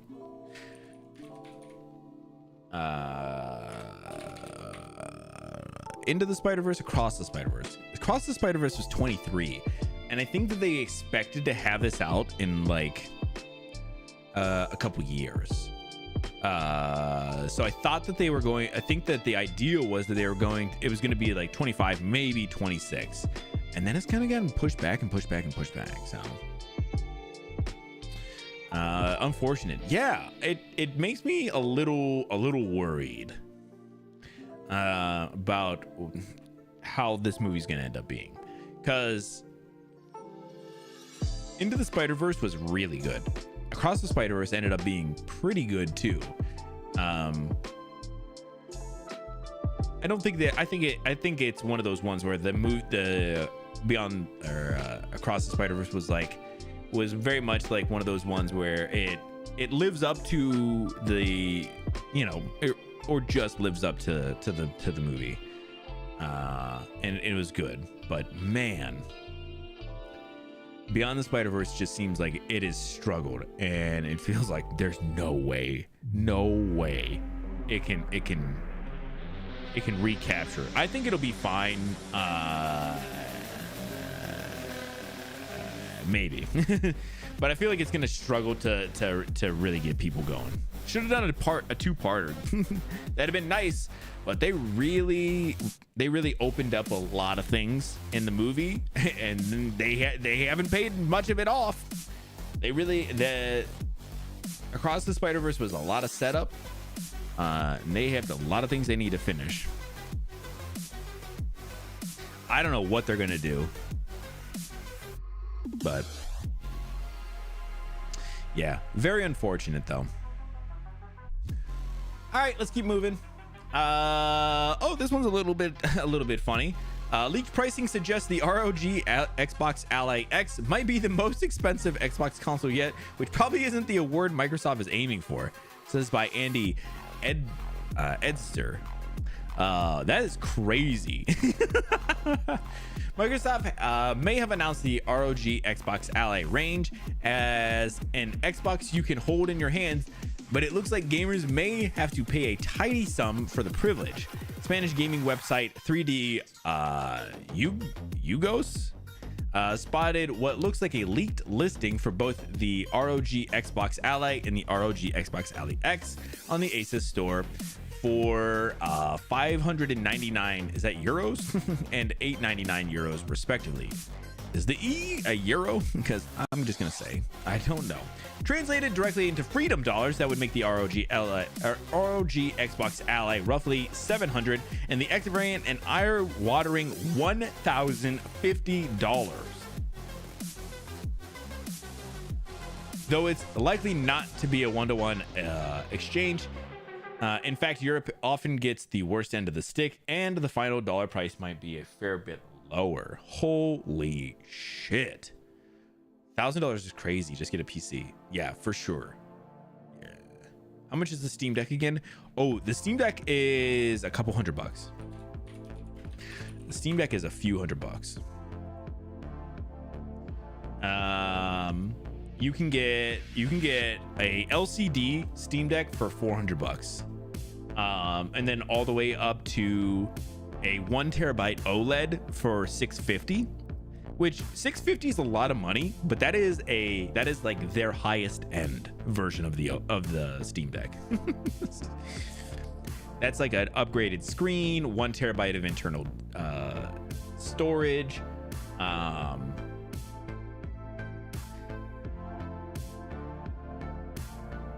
I don't know the Xbox Ally X stats. I mean, the Steam Deck is 1280 by 800 for its screen, 90 hertz refresh. I mean, it's a good screen from what I've heard. Wi-Fi 6E, so if you got Wi-Fi 6, you're doing crazy things. And good battery life. It's crazy to think that would be fucking almost $1,000, right? And like they said, though, it might not be a 1-to-1, and it may end up being less, but it's not gonna be like crazy less. Say it's still like $800 for the X variant. $800 is so much. The ROG Allies are not that, and they're not that fantastic. They are not that good.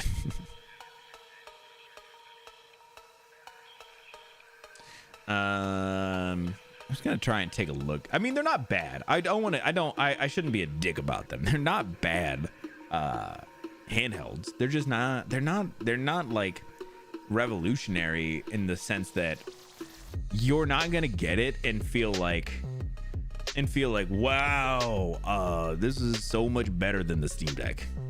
It has a slightly better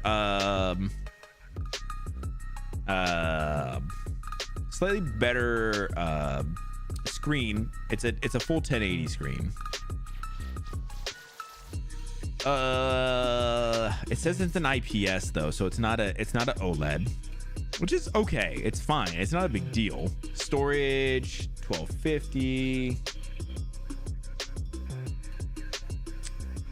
Yeah. Wi-Fi 6E. Cool. How much is it for the privilege of buying such a thing? $999. Yeah, I mean, that would be if you're just buying it straight, right? The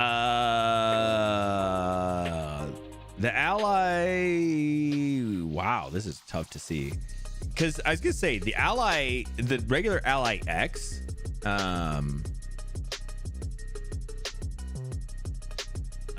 is like $900. Jesus Christ. I could see it still being, I could see that bitch being, the Xbox X being 900 as well. So not good. So if you thought a Switch was too much, don't look at the Xbox handheld. Do not look at it. Yeah, not good. We will see. Whenever the price actually comes out, we'll talk about it a little bit. But yeah, I don't think it's gonna be worth whatever the price tag is. I just don't think it. All right, let's keep going. Still Wakes the Deep Studio, The Chinese Room, goes independent and continues to focus on original projects. Updates, layoff confirmed. Oh, that doesn't sound good. This is by Ed Nightingale. We'll go over the original, I guess, first. Yes! Well, hold on, there's an asterisk. The Chinese Room, the British studio behind the likes of Still Wakes the Deep and Everybody's Gone to Rapture, has gone independent from previous owners Sumo Digital following a management buyout. Did anybody play Everybody's Gone to Rapture? Because I was really interested about that. The Brighton-based studio was bought by Sumo Digital back in 2018, which was acquired by Tencent in January 2020 in a deal worth around 919 million pounds. Now, the Chinese Room will continue to develop original games independently following its success with oil rig horror game Still Wakes the Deep that won the BAFTA for new intellectual property at this year's awards, as well as new both performer awards.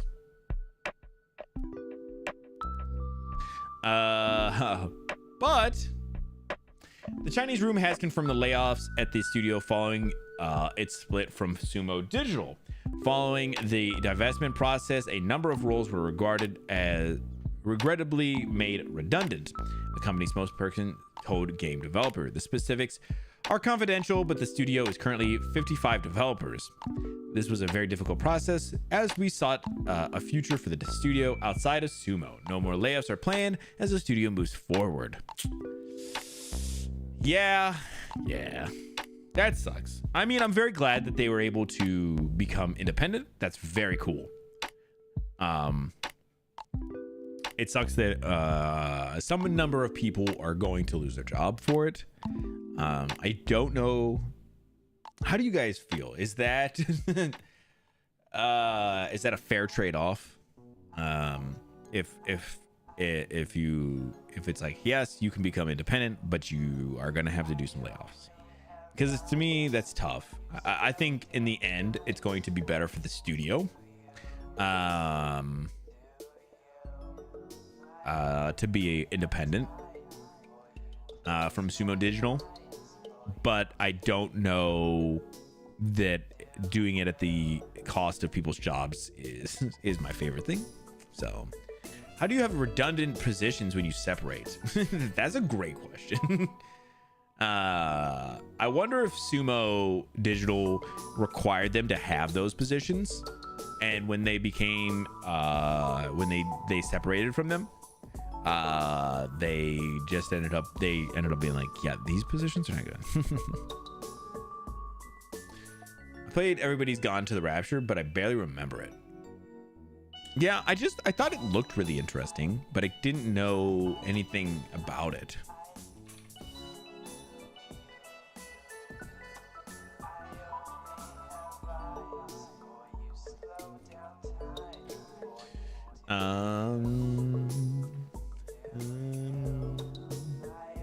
It's a 2015 adventure video game developed by the Chinese Room and published by Sony. Takes place in a small English village whose inhabitants have mysteriously disappeared.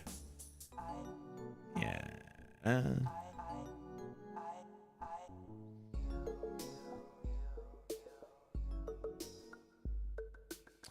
Yeah, it seems like it's just kind of an exploring game. It says it's a walking simulator, casual game, adventure. I feel like it seems pretty cool, but I don't know that it would be worth getting into. I think Still Wakes the Deep might be a better game from them. So that sucks though that they ended up having to let some people go. I mean, again, it's one of those ones where it's like, oh, cool. I'm glad you guys are kind of getting to be your own independent studio. Sad that you are having to do some layoffs for it though. All right, let's get into something that is gonna be the best thing we've ever seen ever. Captain Planet and the Planeteers live action series is in the works at Netflix, and Leonardo DiCaprio is involved. Yes. This is by Wesley Yin-Poole. What do you mean to fuck? Captain Planet, the guy who's literally here to save the planet, bro, from all of the craziness that is pollution. If you recycle, Captain Planet doesn't got to be around. But because all you motherfuckers stop recycling, hands up if you remember Captain Planet and the Planeteers. The early 90s American animated environmentalist superhero television series is fondly remembered by a generation of kids who's absorbed its eco-friendly message and toys. That's what I'm saying, guys. Eco-friendly message. That was me. I literally talked to that young kid at work about Captain Planet, and he was like, "Who's Captain Planet?" And then I showed him a picture of Captain Planet, which you can see a picture of him over here. I didn't remember him being quite as nude as he was. And I was a little bit like, wow, maybe I shouldn't show this to you at work, but but he had no idea. He had never seen Captain Planet, which I get it. Live action makes me nervous. No. I want to see all of those muscles ripple in live action while he's Silver. Why the live action? A cartoon reboot probably would have been better. No. I want to see it. I want to see it in real life. I want to see the actual Captain Planet, Mr. the Planet, if I will. And I want to see him. I want to see his muscles rippling in the sun. Hopefully we can get him in the sun, because there might be too much smog that we can't even get the sun to him. You know, it could be that bad, guys. You know, there used to be a hole in our ozone layer. I heard that it's done a lot better. I have heard that I don't think it's closed, but I think they were saying it's healing. Hole in the ozone layer. Did it close?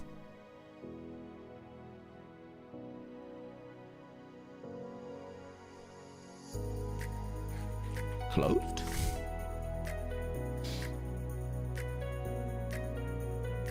Indeed, showing signs of recovery. That's right, guys. The hole is healing. If you thought we weren't talking about holes, guys, let me show you my favorite gay environmentalist superhero. Don't tell HR. Nah, he would understand. If he was a gay environmentalist superhero, I think we would all be in. I don't know if Captain Planet's gay or not, though. I don't know if Captain Planet has a sexuality, though. I wouldn't mind if he was gay, though. Now, 30 years later, it's coming back as a live-action series for Netflix. Variety reported that Captain Planet and the Planeteers are on the way to being adapted into a live-action series at Netflix, with Greg Berlanti and Leonardo DiCaprio as executive producers. Netflix declined to comment. Oh, Leo is he's just a producer? Well, I mean, listen, I know Leo's not going to be Captain Planet. I'm okay with that. I don't want him to be Captain Planet. But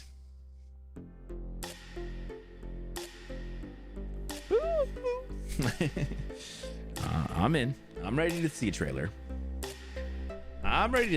Guys.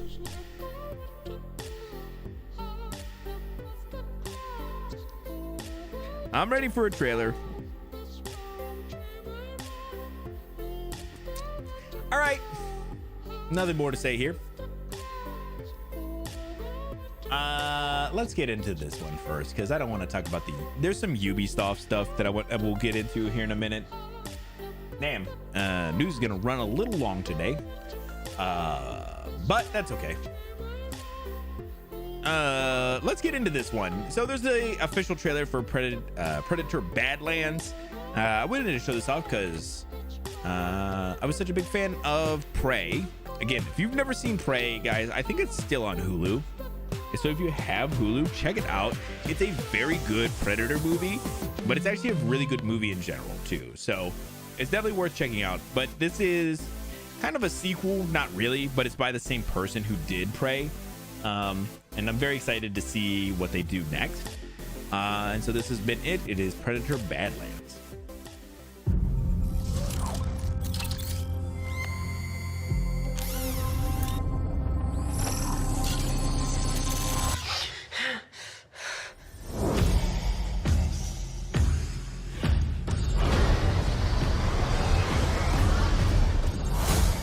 So this is your first hunt.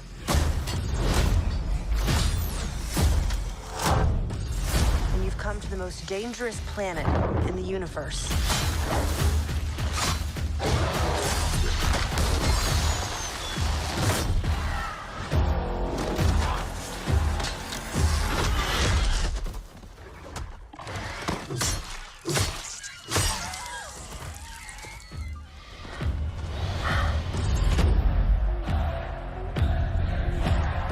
You're after a creature that can't be killed. The definitive apex predator. I could help you.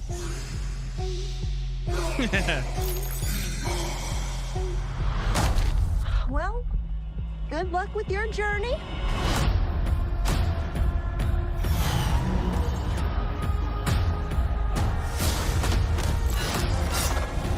Here, you're not the predator.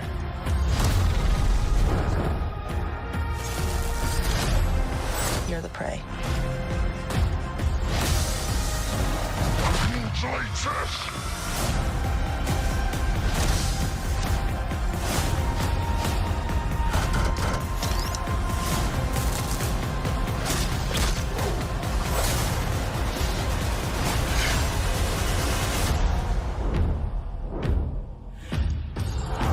We might not be alone in this hunt.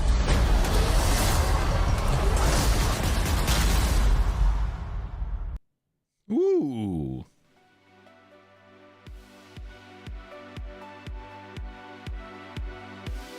Yeah, I think it looks pretty good.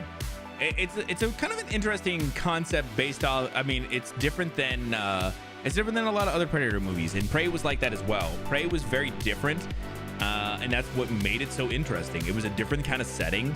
I believe it was like very early America, while there was Native Americans and stuff, and that was kind of where Prey is set. And it was really good setting. And this seems like a very different kind of Predator movie as well, and in a way that I think could be very interesting. But Elle Fanning's character is also very interesting. She is a Weyland-Yutani robot, which is very strange, because Weyland-Yutani robots are from Alien. So there is some weird kind of crossover with like the alien stuff that's happening here too. I don't know. It looks pretty interesting, but I don't know what they're all gonna do with all that kind of stuff. But it looks. I feel like it looks pretty good. I trust the guy at this point.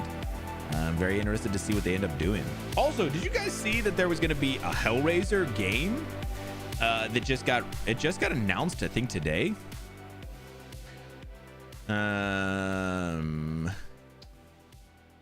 The Hellraiser game. What was it? IGN. Oh, I cannot show you guys this game, but I did see Clive Baker's Hellraiser Revival. There's a game. It's going to be a Hellraiser game, and good Lord, guys, that Hellraiser game. Yeah. Did you ever watch Hellraiser? Because I know a little bit about Hellraiser, but holy Christ, I watched that trailer and I was like, oh my God. I mean, it's a Red Band trailer, but like it's a Red Band trailer in the way that I can't show you guys. There's a lot of nudity and a lot of gore in that trailer, and I can't show you guys. It is insane. And I was like, oh damn, but I thought it was going to be something else, but it's a game. I don't know, the game could be really interesting. I'll definitely keep an eye out for it, but yeah, it'll be nothing I can ever play on stream or anything, but holy shit. I've seen Alien vs Predator. Yeah, but we don't know if it's going to be an Alien vs Predator or if they're kind of setting up that. It does look like they're kind of setting up the worlds for it, but it does seem like right now they are stating it just as a Predator film, but I think people have had some theories. I don't know much about Alien or Predator. That's okay. I think if you watch Prey, you would get it. I just want people to watch Prey because that movie was so fucking good. It was really good. And I love aliens now, so I mean, I get it. Mom used to love Hellraiser. Dude, that's so sick. Hellraiser is pretty cool. It's insane though. Plenty of bloody movie nights. Horror was our favorite genre. Yeah, I love some horror stuff too. I do love some horror stuff. All right, let's get into some of this Ubisoft stuff. This first one's by Grant Taylor Hill.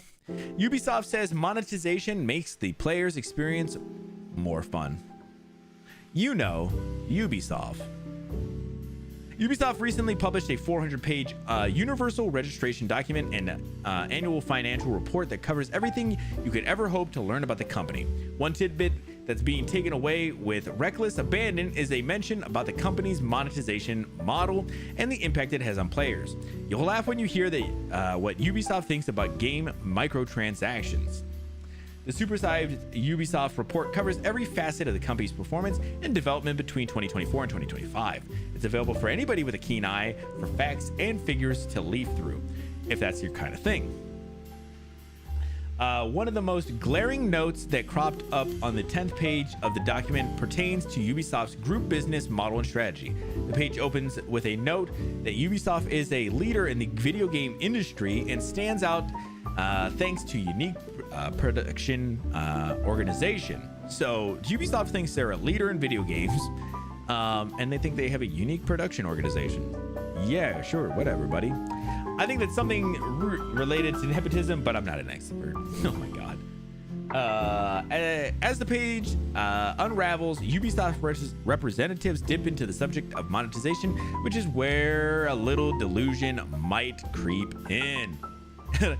A leader. I agree with that, bro. I know Pumpkinhead because of my mom too. Is Pumpkinhead an actual thing or Trick or Treat? Is that the movie? The adoption of monetization and engagement policies that respect the player experience and are sustained in the long term. At Ubisoft, the golden rule when developing premium game is to allow the player to enjoy the game in full without having to spend more. Our monetization offers within premium games makes within premium games makes the player experience more fun by allowing them to personalize their avatars or process progress more quickly. However, this is always optional. On page oh my god. At 135, another reference to monetization pops up. The safety and well-being of our players is our top priority, and we do everything we can to protect their data, provide safe and enjoyable gaming environments, and guarantee responsible monetization mechanisms. Bro, who believes this? It makes the player experience more fun if you get to spend money. If you get to spend money on extras, players really love it. Is it a series in its own? Okay.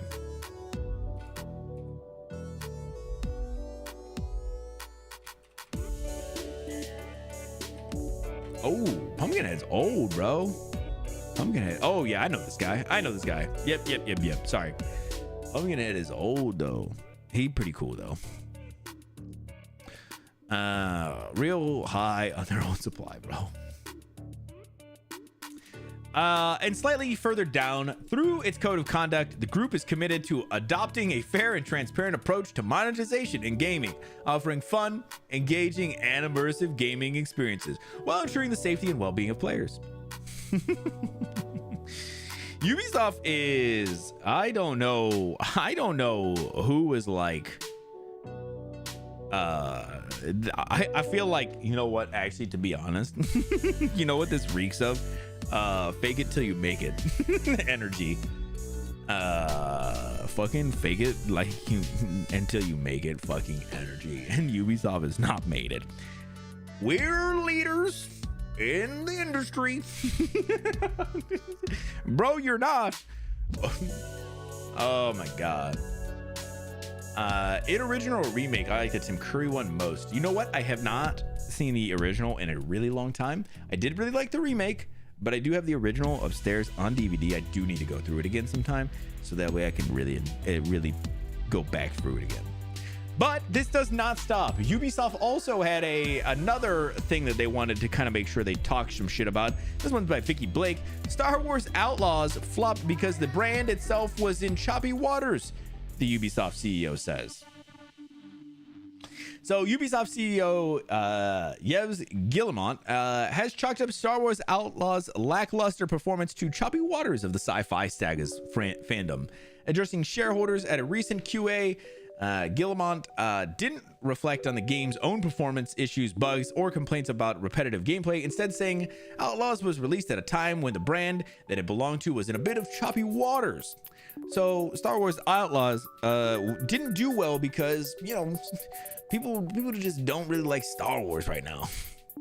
Star Wars just isn't popular, right at the time when Andor was about to release, or, you know, at least the first season had already released. Yeah, Star Wars they're just not into it, you know. I'm not saying that Star Wars hasn't had some stinkers of media, but like, people who like Star Wars still fucking watch Star Wars shit and still play Star Wars shit. It's not because the game was bad. It's because the franchise is bad right now. No, your game sucked. I'm sorry. It was like every other Ubisoft game ever fucking made. I know that's not a crazy opinion to have, but sorry, Ubisoft. Make a good Star Wars game. People will fucking play it. Look at the fucking Jedi games. Jesus Christ. I don't understand. It is true the Star Wars brand has taken a bit of battering of late, with middling reception to Star Wars The Rise of Skywalker and lower than hoped viewership of various Disney Plus spin-offs like Book of Boba Fett and Acolyte, but attributing Outlaws' mixed reception to broader issues with the fandom has raised a few eyebrows amongst fans for feeling slightly reductive. Slightly reductive. That is a way of putting it. It is extremely reductive. I thought that they did say at some point that there was some issues that they addressed. They said like very quickly, you know, we addressed these issues super quickly, like with the performance and stuff.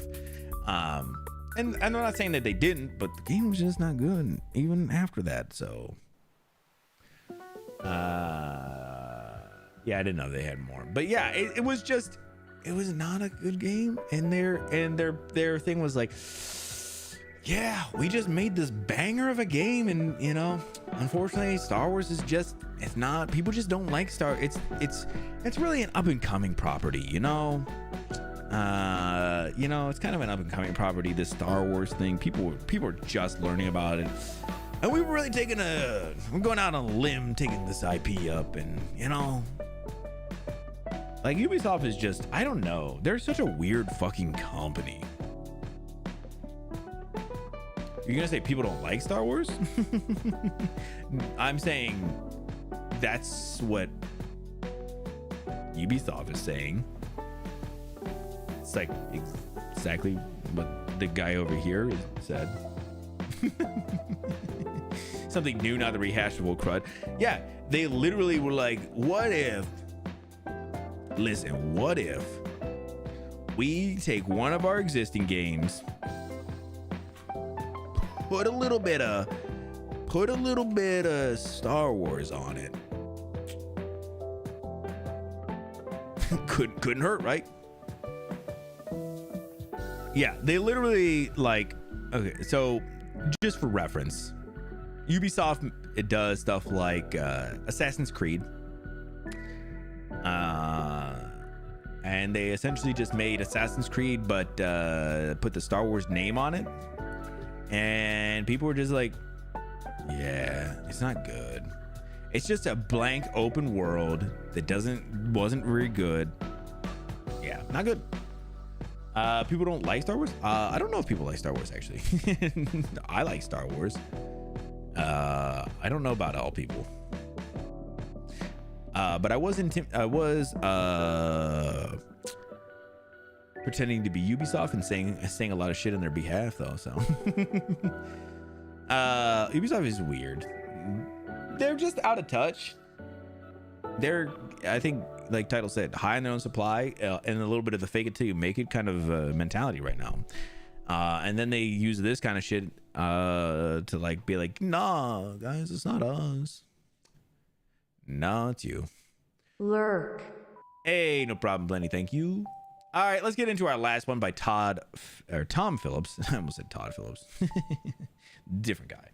Until Dawn developer blames challenging and ever-evolving environment as it announced layoffs, delays long-awaited next horror game Directive 8020 until 2026. Supermassive Games, developer of Until Dawn and Dark Picture anthology horror series, has said it will lay off up to 36 staff and a fresh wave of redundancies. As far as Supermassive Games go, I've never played a single one of them, at least as far as I know. I say that because I don't know if they've ever made anything that wasn't like their exact kind of games that they make, you know? Oh my God, everybody's got fucking cookies that I gotta fucking touch to get in here.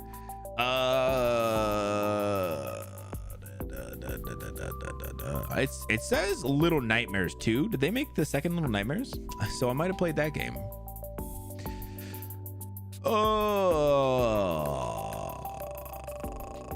What the fuck? They did some stuff with Little Big Planet too. Weird. They must have. They did some Little Big Planet stuff. That's kind of cool. Yeah. So in all honesty, though, like most of the stuff I've never played most of their stuff. So a lot of that is like Until Dawn, Man of Medan, Little Hope, House of Ashes, The Quarry, Devil in Me, Casting of Frank Stone, those kind of games. Yeah, I've never really played any of them. I just never really cared to. But I know like our friend Benign plays a lot of these games and has really liked them.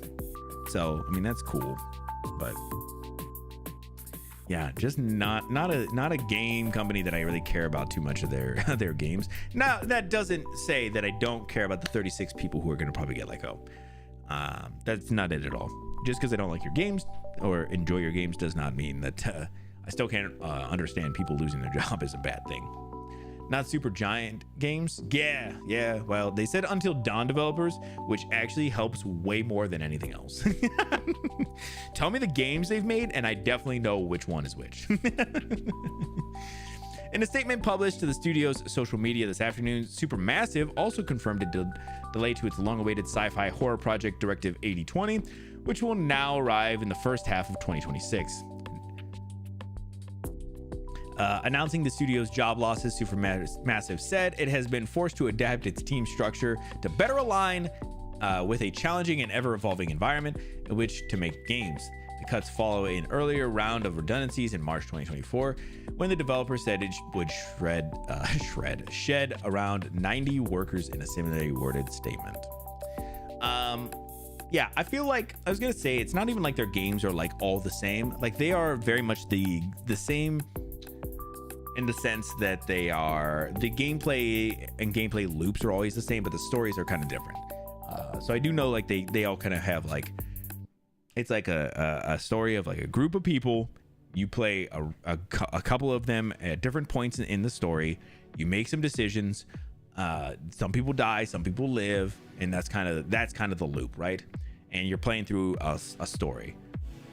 I don't think it's a bad thing. You know, it's not like it's I think they're good games for what they are. Not my kind of game. But yeah, very sad though that another 36 people are gonna probably get let go. Hopefully there's some severance, some work placement stuff. What is the word? Work placement help. Lots of those kind of things. Hopefully they get some jobs very quickly. It is going to be just a never-ending thing. I'm gonna have to write like this whole thing that I do at the end of layoff articles. I'm just gonna put it on like a soundbite and just play it. Now I don't have to keep on saying it. It feels disingenuous if I do it that way. No, like legitimately, I do hope all these people find some jobs sooner than later. Again, hopefully Supermassive take care of them, but while they're trying to find jobs. It's never gonna end, man. All these companies that find out that they have redundancies, which is crazy, because even in the sense of the other company that we were talking about, how do you find redundancies now? Like, that seems like very, I don't know. It more seems like they need to, they're way over their budget.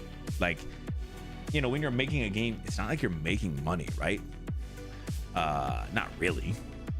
Maybe you're doing some other things to make money, but you're not really making money. And so you have a budget. You have a budget that you got to hit. And if you're not hitting that, you need to get under the budget. How do you get under the budget quick? Cut people's salary. How do you cut people's salaries? You let them go. And I think it's easier just to say, these were redundant. I don't think they're redundant. I just think that they have other people who can pick up the slack. And I mean, it sucks for those people too, because now they're gonna have to work harder than they probably were going to, you know. But now they have to. So all right, that is going to go ahead and wrap it up for our news today. We're going to get into a little south of midnight here just in a few, guys. But like I said, that will do it for our news for today. Appreciate y'all, and I'll see you guys on the other side.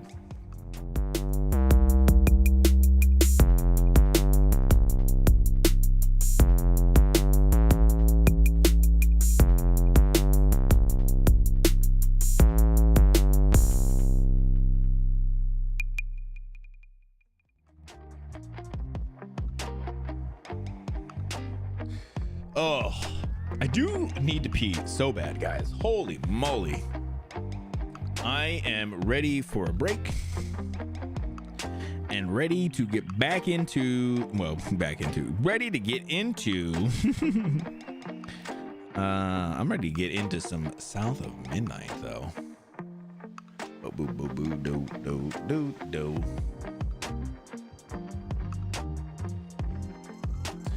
Ready for a snack, dude? Same. I've been getting cherries a lot lately and snacking on some cherries, trying to eat some better things again, trying to get back into just been treating my body like a fucking dumpster, you know, just letting raccoons live in there. So no, yeah, I'm trying to find a couple of things that I can get into. Cherries have been my go-to a little bit, and they are so fucking bomb. Definitely gonna get into a little later. But yeah, so guys, we're gonna do a quick 5, just a little break here. That way I can hit the bathroom and all those kind of fun things. Right after that, we're gonna jump straight into some South of Midnight. So if you want to check that out, make sure you're back here. I'll probably give you like a minute or two while I load up the game when I get back from break. But yeah, if you need to get up, stretch, hit the bathroom, get something to eat, something to drink, now's the time to do it. Meet me back here in 5.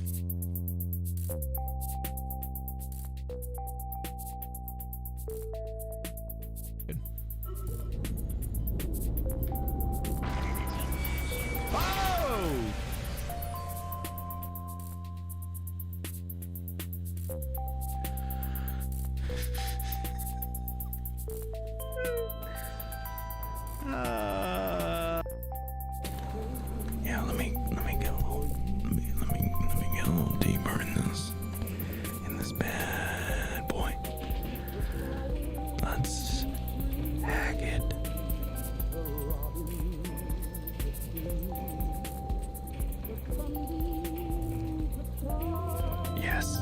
Yes, we're really getting this one, guys. All right. Okay. It's going so good.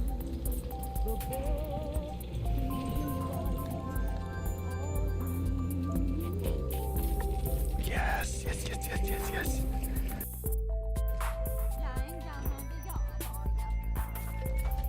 What? Did you say lying down on the yob? Are you kidding me?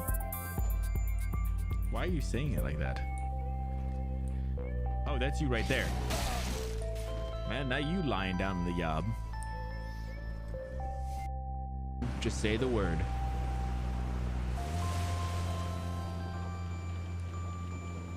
Nice try. We all know you have it out for that tree. What? No, I just think it's in the way. Someone ought to chop it down, you know, specifically me. Bro, you should. You think it has to do with the time I fell out of it and broke my arm? That was when we were hatchlings. Who would hold a grudge for that long? No, that guy's cool. I know, right? Oh, where the fuck you going? Yeah, he really soared off into the distance there. He really soared off straight into the fucking wall and then just rode it. Oh my god, he ain't got no mama duckling to follow. No, he doesn't know what the fuck he's doing.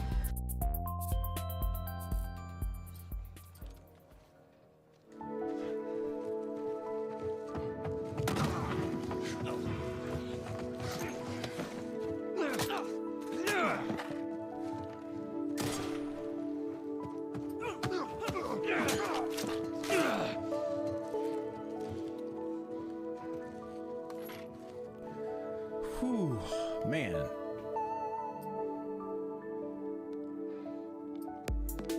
That was up in beast mode. What's up, bud? Damn. Sucks to suck, my dude. Sucks to suck. Hey, Mike. Almost got him. Oh my god, Mike. Bro, stop. This is too much. It's too much lips, bro. Stop. What a great.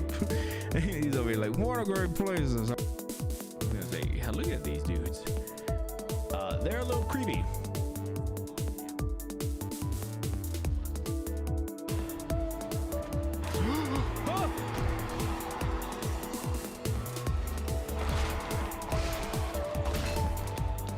Get the fuck out of here. No.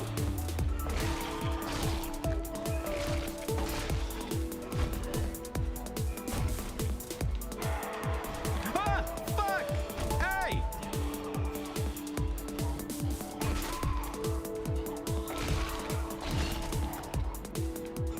Shoot him, Isaac. Shoot him. Shoot her. Hey.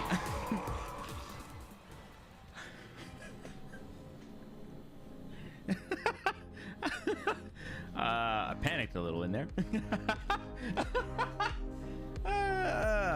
Oops. I was just fucking swanging in here.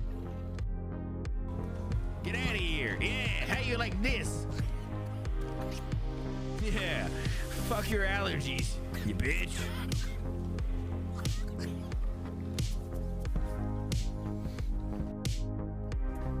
Looks so weird. Oh, damn, look at this. This is weird. It's even more weird now. Damn.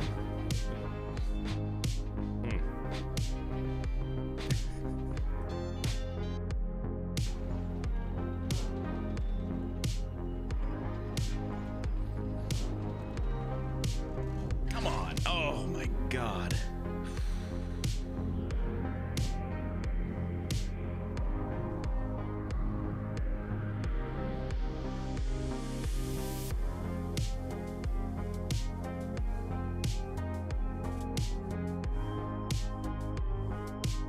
Oh, all right, welcome on back, y'all.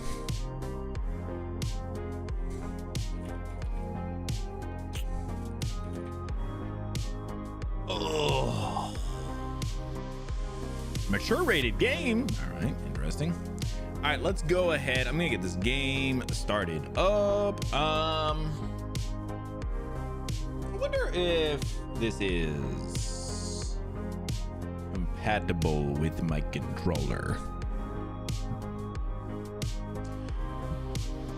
Let me go to their store page real quick. Fully supported with your Xbox controller. What about if it's not an Xbox controller? Yeah, we'll see. Yeah, we'll see. We'll see if we can use the PS5 controller.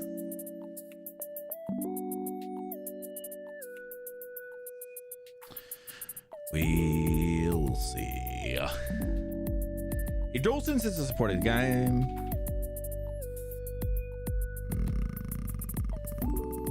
Okay, it's not supported. It's not supported. Fine, it's fine. We'll grab the Xbox.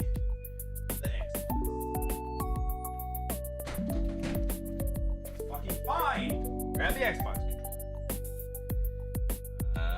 It's the one I wanted to use anyway, I guess. One I wanted to use anyway, I guess.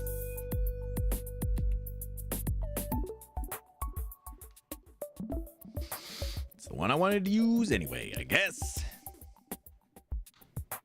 All right. Welcome back. Thank you, man. Welcome back to you. Get our game started here a little bit. All right.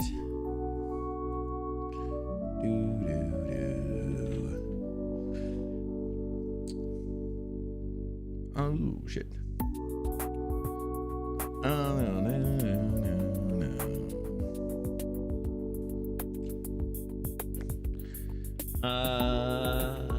Where's my thing? Capture.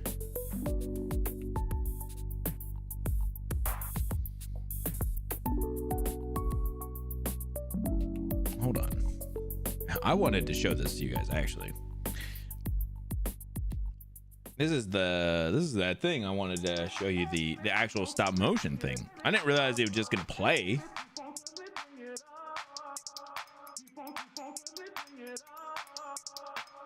All right, let's.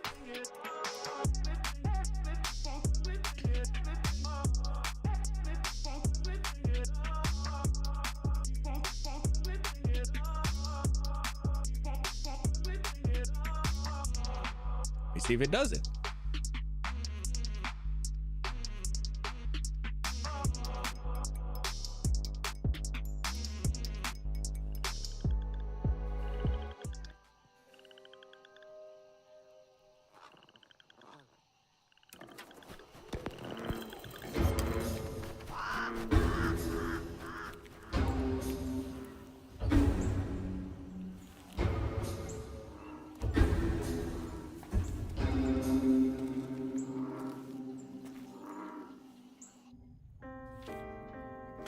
Yeah, look at this. This is crazy.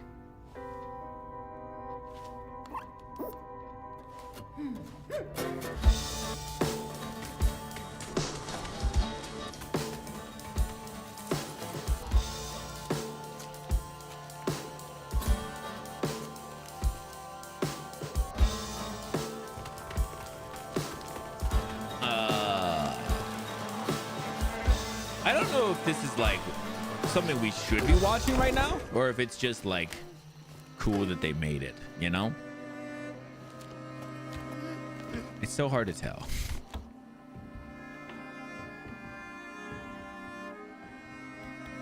I do think it's really cool.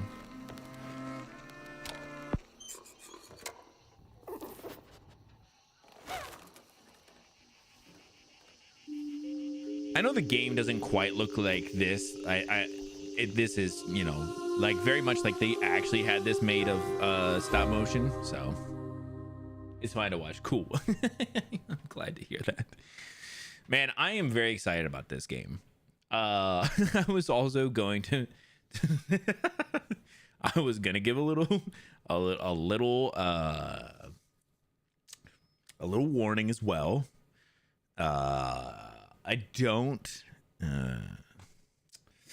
I don't know how much this game is going to be touching on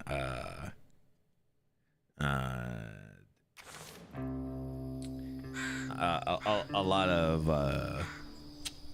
of things I'm not gonna know about, not being from the South. So there might be some of those weird things I'm just not I don't know. So if there is something like that, let me know. Weaver? Yeah, let's just go Weaver, because I don't know what this is gonna be like yet. Yeah, things I might be a little ignorant to. So Down in the deep we'll see. south, folks spin tales about the Grand Tapestry, an invisible weave holding our world together. They say the Grand Tapestry is torn by folk sorrows, and these damaged threads give rise to the evil spirits called Haints. Haints? But every great while, a mighty storm brews, awakening a powerful force. A weaver, gifted with the power to reach into the past and mend folks' deep wounds. With enchanted hooks in hands, this weaver can banish Haints and reweave the tapestry's thread, restoring the land so life can bloom again, fresh and new.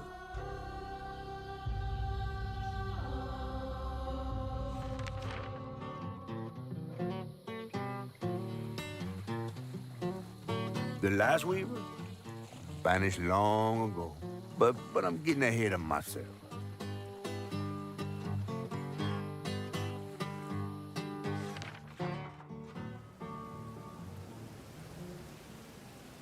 Our tale begins deep in the heart of Chickasaw County, in a speck of a town called Prospero, where the last weaver was last seen.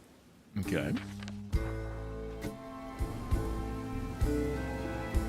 That evening, Hazel's mama was running late, driving home through a storm that seemed hell-bent on drowning the whole South.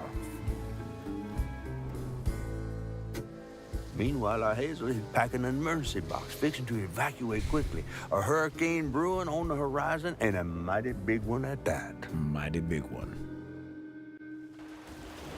Music is really good, yeah. I'm really enjoying it. Man, I miss singing on the bus with these guys. Wish we had another That's so meet. cool.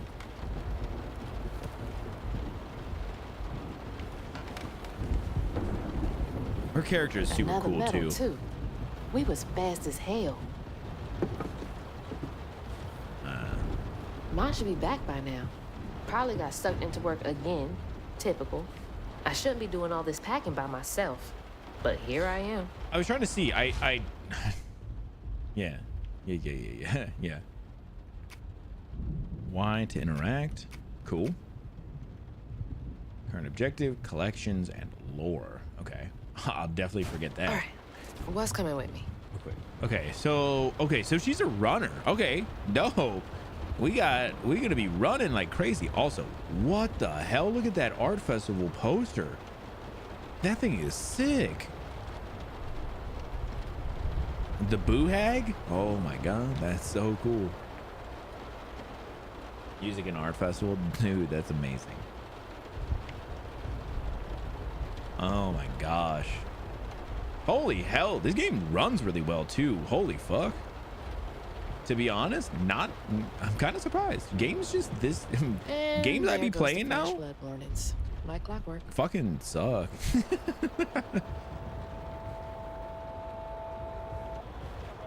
I can't go in here, right? Okay. So we touch stuff with Y. Who this? I asked Mama for a doll and got this thing instead. I know he's weird looking, but I can't help but love him. Love the Deep South lore. See, that's the kind of stuff I'm just. Storm's never been this bad before. I'm just, you know, I just wanted to preface that I don't know much about the South. Things got tense with Mama last time I visited you at the mausoleum, Dad. I'm also She'll never explain why she and also Grandma a white guy, Bunny so got bad blood. I just want to put it out there. Sometimes I could be ignorant of things that I'm gonna try to not be.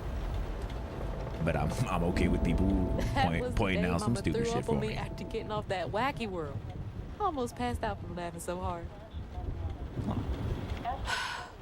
Well, she still had that kind of time for me.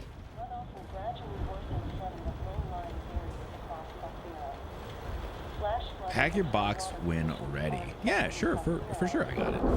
I gotta stop reminiscing and start packing. For real.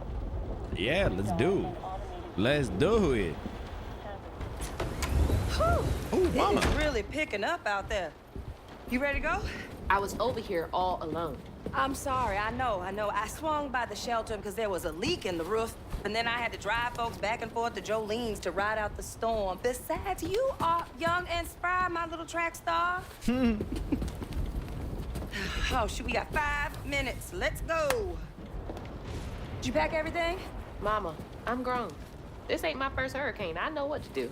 As long as you didn't forget the... Flashlights and batteries. You had the blankets? Yes, because I have my... Hurricane checklist. I wonder. Is that a smiley face? Hey, Hazel, think fast. Oh, those are cool Come fucking on, Mama. shoes. We don't have Oh, room I for my love track those. shoes. You know how expensive those things are. You best find somewhere to pack them. And pack them light. Yeah, I know. What'd you say? I said, and pack them light. Pack a bag, then pack it light. Hey, pack your bags, then pack them light. I was saying, I wonder if they already sell that doll. You think this place will still be here? I'm just saying, it very much feels like it. I you called know? Hurricane Lulu, and she said, we good. Mama, I'm serious. What if it's different this time? She said we're That's good. not for you to worry about. And now we got 4 minutes. Did you just suck your teeth in me? Won't be rushed if you didn't. Don't mumble. Speak on it. I said we wouldn't be rushed if you didn't waste all that time at the shelter. Waste time? That's not what I meant. It's just... You left me to prep for a hurricane by myself. Oh, I thought you was grown. What if we called up Bunny? I do love their Go over interaction there. so far. This You is know, amazing. the mansion with the hurricane-proof windows? Now, you want to bring this up right now. I'm just saying. We are going to Jolene's church with everybody else, like we always do. Whatever. Okay. And don't roll your eyes at me. I wasn't even looking at you. I made those eyes. I know when they rolling. I just don't understand why we can't go over there. Bunny still can, even if Daddy's dead. Just tell me Hazel, why. please. Just please go over to Bo's and Oh, I Mrs. love it Pearl's. so Check on much. them. They may need help. We might need some help. I might need some help. While you're out helping everybody else. Damn it! No. Your great-grandmother made this. You never told me that. I shouldn't have to tell you something is important for you not to break it. Well, maybe if you did, you still have a coffee mug. This world existed before I brought you into it, Hazel Flood. Remember that next time you go around thinking you know everything. Hazel! Everything I do for you. Whatever. There's no getting through to her. Whatever. Let me go check on Bo. I don't know, man. I don't like this leaving thing. It's about to be a hurricane, man. Okay, so let me check these. Okay, so down is my collection. Pack your bag. Okay, hold on. Characters. Trey, Lacey. Trey is dad. Lacey is mom. Hazel is who we play as. Okay, dope. The world, Prospero, and Lacey's home. Collection. All I got is that. Nothing else at all. Cool. Check on Bo. This storm is cool. It's so cool, isn't it? Oh, I really like this. This is crazy. I think if you want Those it, damn dogs are always up to something. I think if you want, you can turn off this like choppiness in the animation as well. I think it's just her animation that's like that though. I don't think anything else is like that, right? Doesn't seem like it. So if it really bothers anybody, let me know. I really like it, so I ain't worried.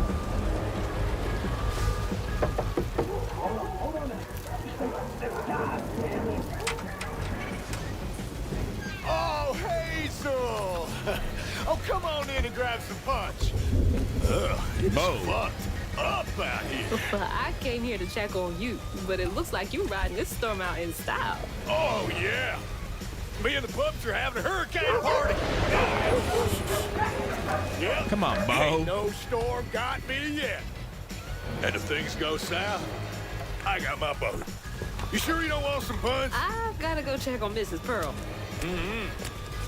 Hey, it ain't my dogs pooping on her grass. My dogs are gentle.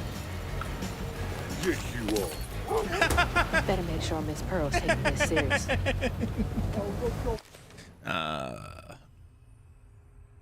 Former collegiate football player with professional aspirations before career-ending injury. Bo is a big guy with a heart of gold. He checks on Miss Pearl and Lacey and views Hazel like a little sister. Only thing he loves more than fishing is his dogs.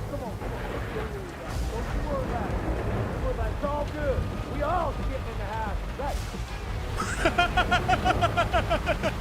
We all shitting in the house today.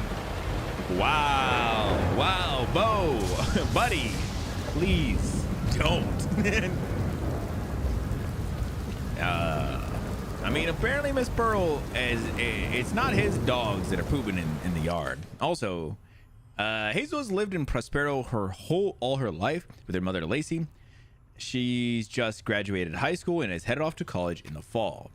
Hazel's father and Lacey's husband, Trey Flood, fell in love with Lacey during college. He and Lacey were happily married and had Hazel. Trey died unexpectedly when Hazel was 4. He's buried in a mausoleum near the Flood mansion. Hazel's mother, Lacey, is a social worker in Prospero. She struggles with the trauma she sees on the job. She can't save everyone. She's frustrated with the system and the way it takes time away from Hazel, her little bug, whom she loves deeply. Interesting.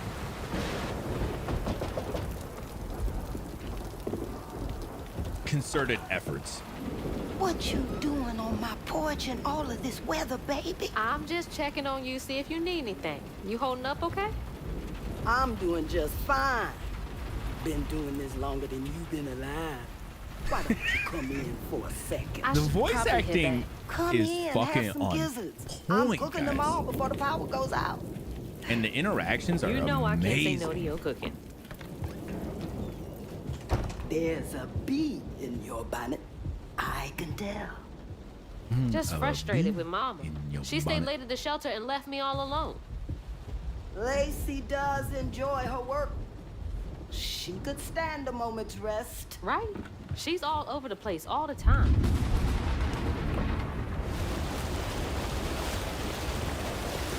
She's got a good heart. Just wants everyone to be okay all the time, you know? Yeah. Yeah, I know. You need some help in there? Thanks, hon. I'm almost done. What else is on your mind? What you know about Bunny? Why you barking up that tree for? It's hard not to. Mama never so much as talks about her. Well, does she ever look in on you? No, I guess not. Sometimes people are privy to things that we aren't. Your mama is doing what she thinks is best. Oh, Jesus. Mama! Whoa! Hazel!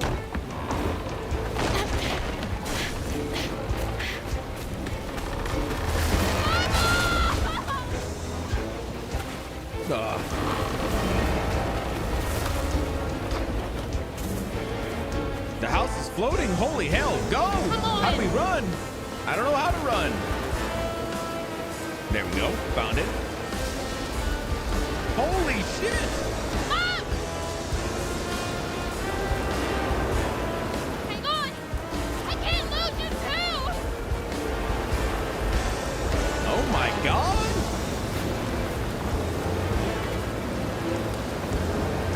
Oh shit!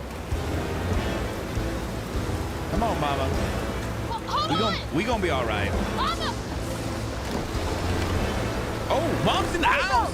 I see her.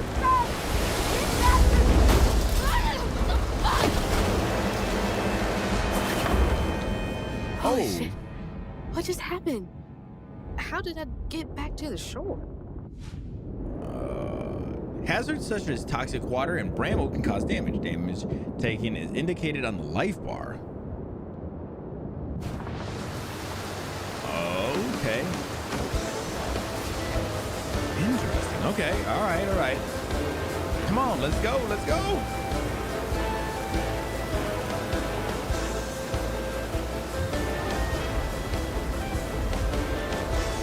Oh, we do not have time for this. No. This isn't good. Quick, quick, quick. Shit! It took out the bridge! Man, if only we had the running shoes. This music is phenomenal right now. Holy Mama, I'm hell. coming. I'm gonna make it. Go!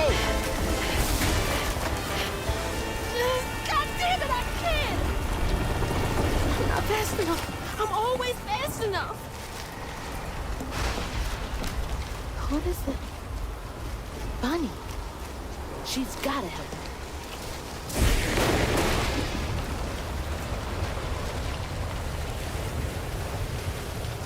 Okay. Press A to hang and use L to move left and right while holding in direction. Press A to jump. Cool. Okay. I got that. The bridge! Gotta get across.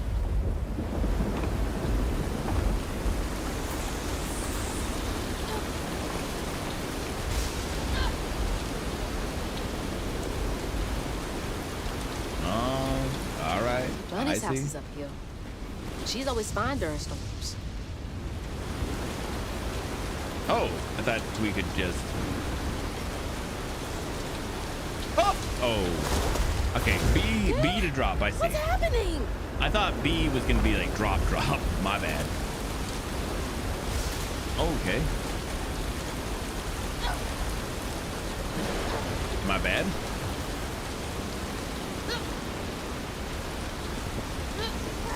Oops. Okay. All right. I see. If I can get to her place, she can get help from Mama.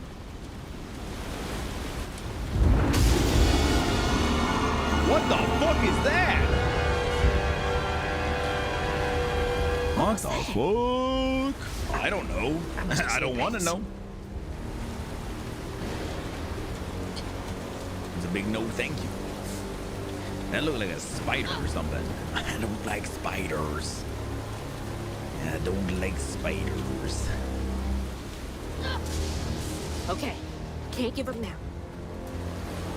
Oh, we can just run around this side. I know, Mama did a little bit float away. Wait, I mean, listen, we're gonna get her. Help! Please! I'm not even worried. We need help! Can anybody hear me? Please! Anybody! Man, this hurricane is nothing to fuck with. Jesus. Oh my God. Oh, that was almost broke. Yeah, holy hell. Oh my God. Oh. Please! Jesus. Please hold! Nevermore. Whoa.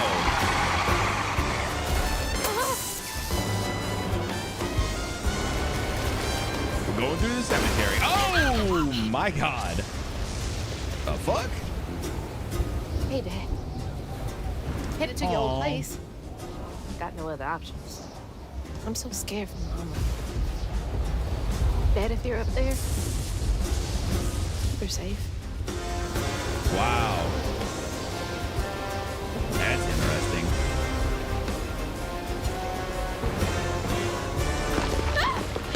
Gotta go around.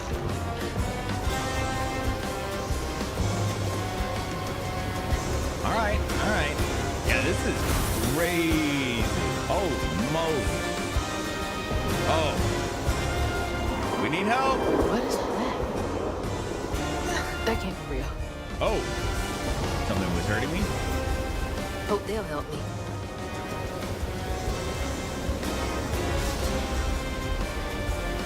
I wonder who Bunny is.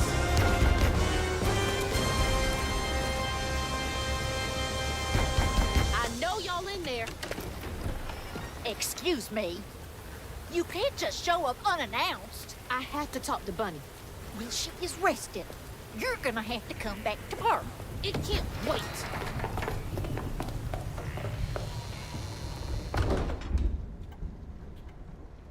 Whoa.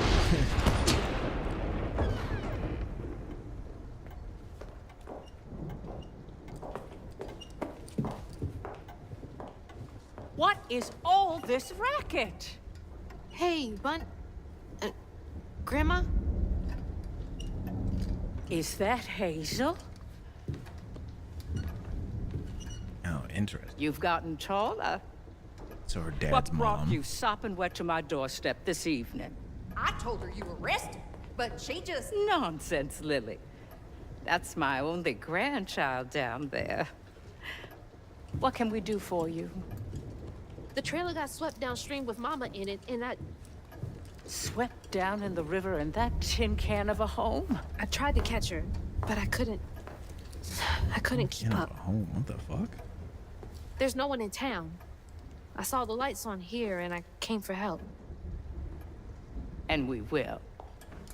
In the morning. But you know people. Can you call the sheriff or something? The fuck? You know rescue services are paused in the middle of a hurricane, dear. You're acting like you don't even care. Mind your tone, please. You don't understand. It ain't just about Mama. I'm seeing these things. These strands in the air. I'm scared.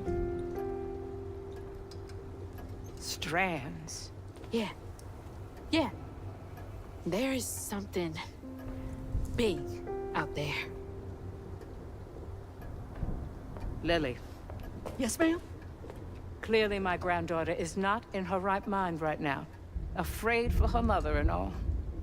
The fuck? Ready a guest room. Yes, ma'am. Poor thing. You've been through a lot tonight. Come sit down for a minute.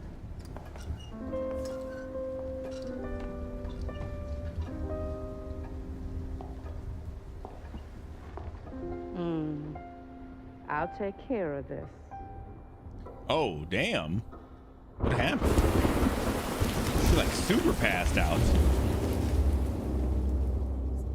Where am I? A dream. What a strange dream.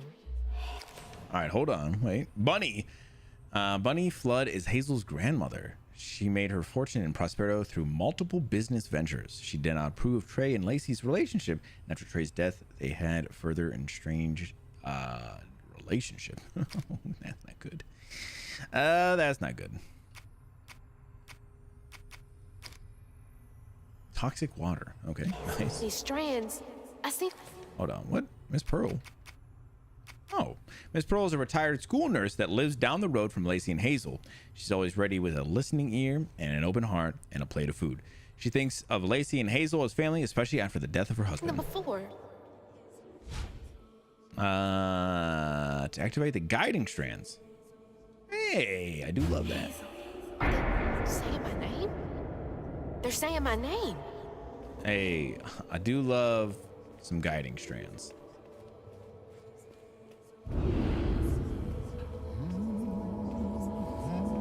Who are you? What are you doing here? Huh. How interesting. Who are you? What are you doing in my dream?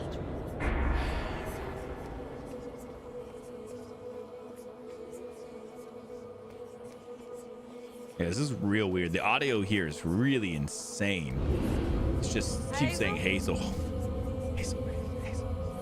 Hazel! I'm right here! Ma! Can you see me?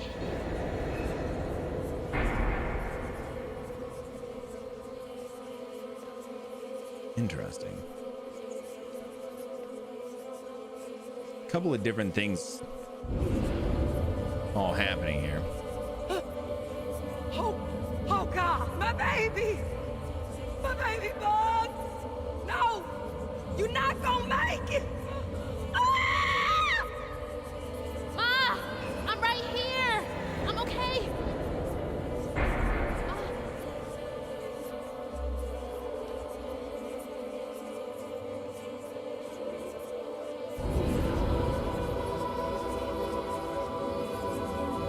What?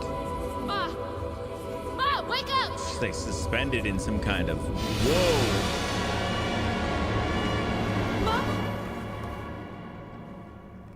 Something did a little pluck. The trailer. Holy Mama? shit. Grandma? Grandma? Writing on this has been pretty great so far. We gotta find Mama. Hey, open the door! Whoa.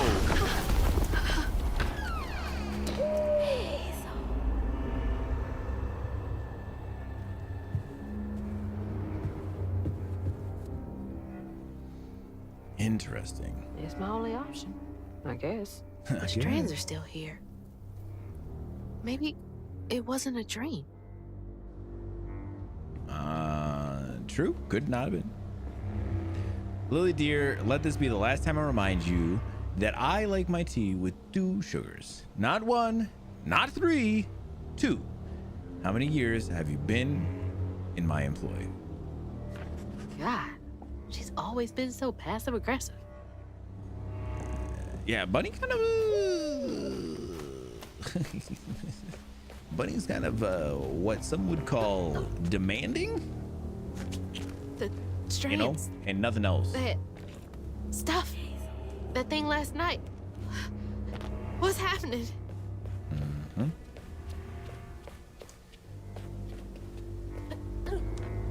I'm interested to see what. Bunny. I'm sorry, Grandma locked me in there. I'm interested to see what the combat in this game is going to be like too. I'm very excited. How do I about get that. out of here? I don't know. Damn, this is a cozy ass room though. Oh, a little spider webs up there, and the air conditioning unit up there. Nice.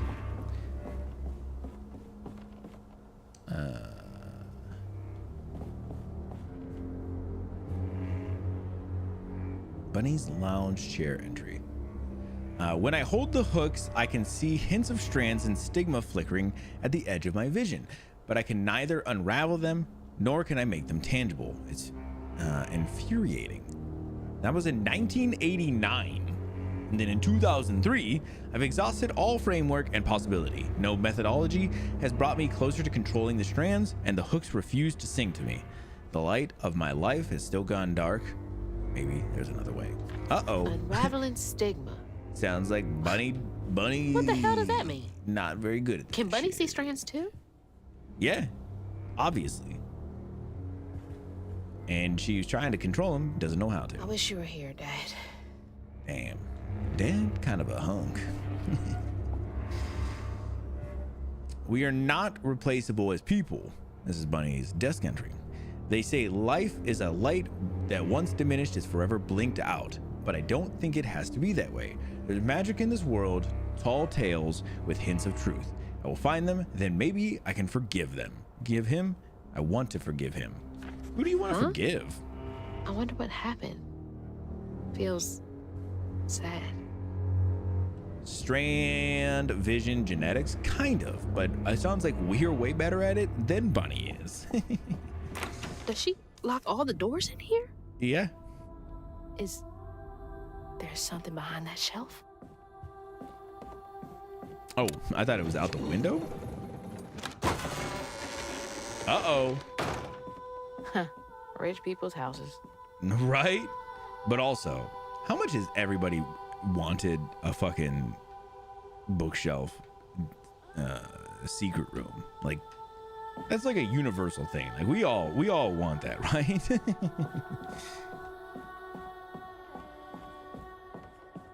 Those voices are getting louder. Like, I don't know who There's the first something up person who decided that that was like something that they should do in media, but ever since everybody's been like, fuck, it's like the best idea I've ever heard in my life. Oh yeah, look at like right here. There's some scratching on the floor too. Oh, I know what it is. We all want that, right? I think the hooks are singing to me. I think the hooks give me a little sing song. Hooks, you're gonna have to chill out for a moment.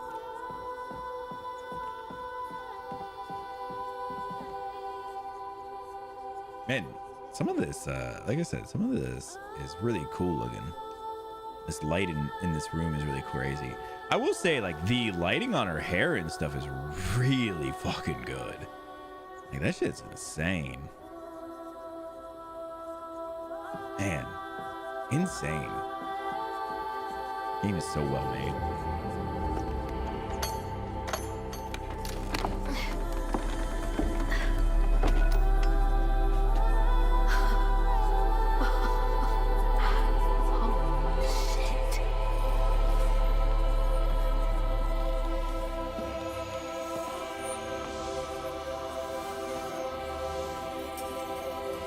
Do these control you?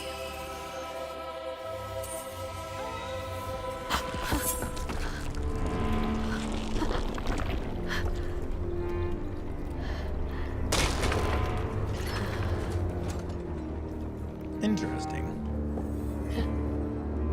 I'm very like. What is all this? I feel like I'm going insane. I was gonna say I was very interested how this was gonna work because we got the hooks. We're not gonna do too much with. Yeah, I was gonna say it seems very interesting because there's so much of this kind of stuff, like this, like otherworldly kind of stuff happening, and then the beginning of the game is just so normal. I was kind of wondering how this was going to tie together, and so the strands and the hooks seem like they're going to be kind of the way that things kind of tie together. Strands make up the weave of the great tapestry that everything is composed of. Weavers are able to manipulate the strands to affect the world around them. Great tapestry is the fabric of the universe that connects all things. The grand tapestry is invisible and intangible to most people except weavers, who can see how it interacts with reality. The objects of station are the weaver's tool, used to channel the power of the strands. They are passed down to the next weaver when they are chosen by the land. The objects are imbued with the previous weaver's knowledge to help guide the new weaver.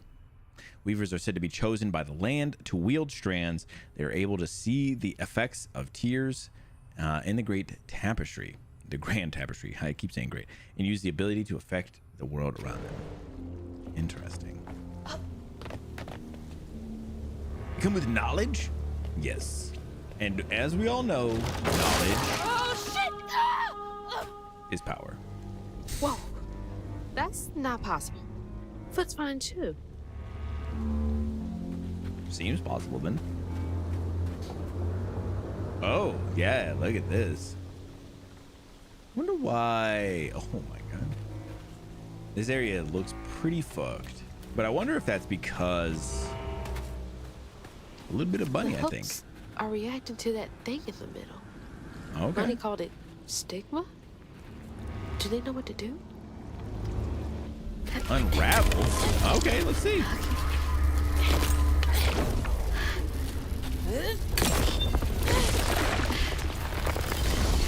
What the fuck? Oh, damn. She hit the F word? He's there, Hazel. Man, I'm about to be so knowledged up. I can't wait.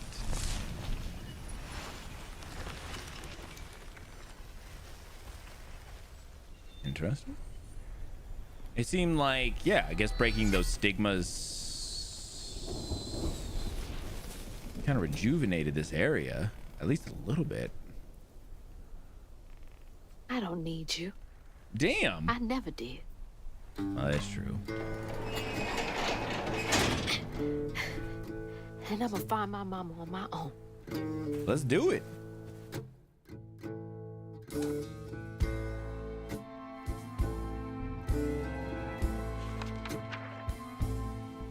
Hazel got no help from her strange grandma. Truth was, she was glad to leave the flood mansion behind. Used to handling things on her own, she set off downriver to find her house and rescue her ma herself. There, magic called to her. A magic she'd felt in her bone, but she had never seen before. And something dark. That old house had hid all manners of odious secrets over the years. Hazel set off to find them all through the hurricane-ravaged land, but her path would lead her to a place haunted by whispers from days of yore. Oh, we got to chapter 2. Hell yeah. I feel good about chapter 2. Allow me to find her. There's no one coming out. You gotta heal stigmas that hold us back. It does feel that way.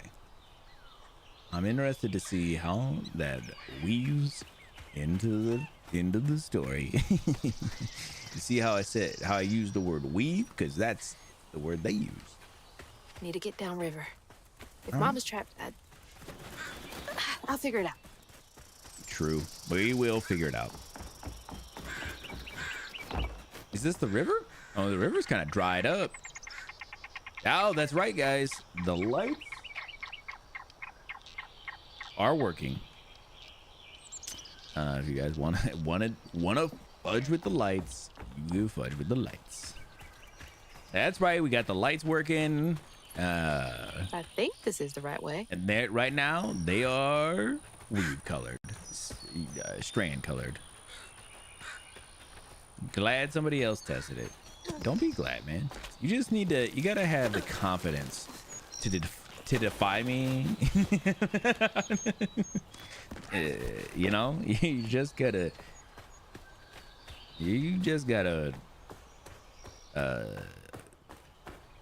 Just keep doing it. Oh, possums. And then when it breaks, be like, yeah, bro, I broke it. What? More thorns. All the way out here? Where? Oh, God. Okay. These magical overgrowths stem from the stigma in the area. A knot forms around a stigma mass caused by traumas tearing through the granite tapestry. Where am I anyway? I have full confidence I will break it. Well, at some point, you can test it, and then you can see if you broke it or not. And then if not, don't even worry about it, man. Then you just know it works. Now, I think I fixed what broke it before, but you know, I understand. What the fuck is back here? Hold up. All right. I gotta check. I gotta look.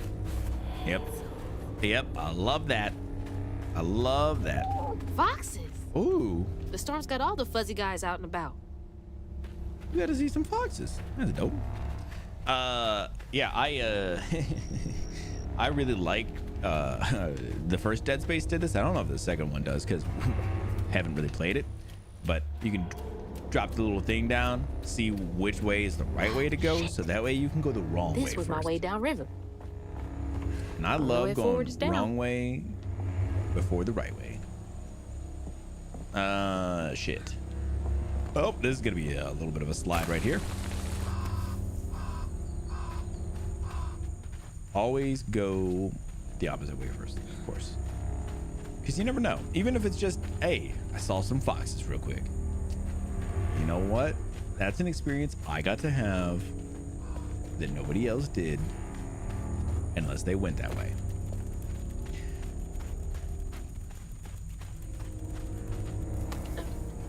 Yeah, I was interested. I didn't know much about what this story was going to entail. It's like some weird folktale. Brer Rabbit or something. Brer Rabbit, that's crazy. Because I was thinking, like, I mean, I kind of have seen like some things about this, but not exactly what the game would be, or like even some of the ideas. But like, yeah, so far it's pretty cool. I like this idea. I also like the idea of, oh my god. I like this idea of like the storybook stuff as well. I just think it's a cool idea in general.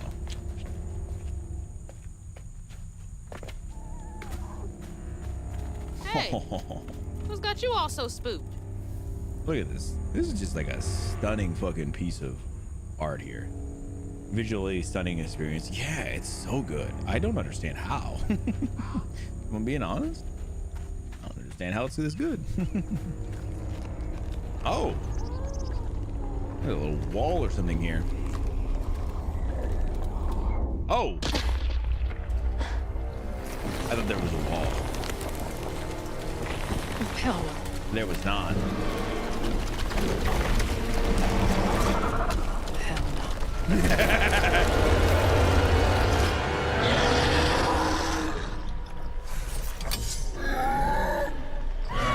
Here we go. This better work.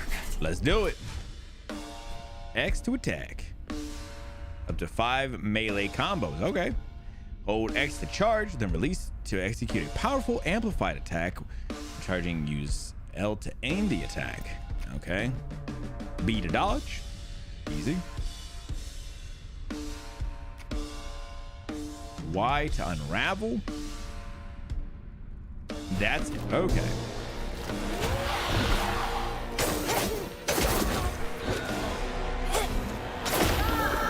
Oh, there it goes.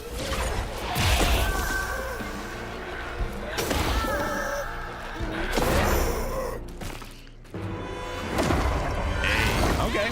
It's gone. I did that. You sure did. Oh, another More one. of you. I'd be screwed without these hooks.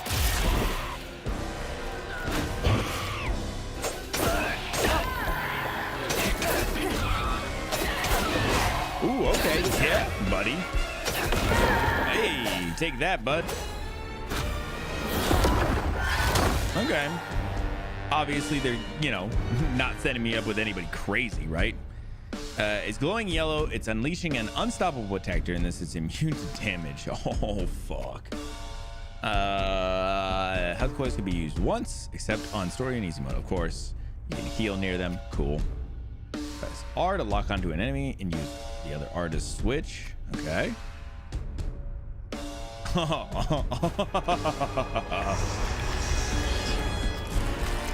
Okay.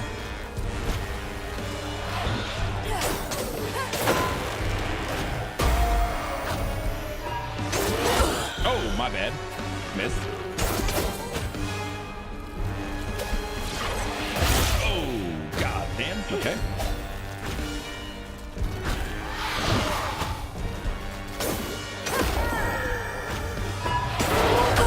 Oh, okay. Can I do this while I'm doing this? Okay, I can.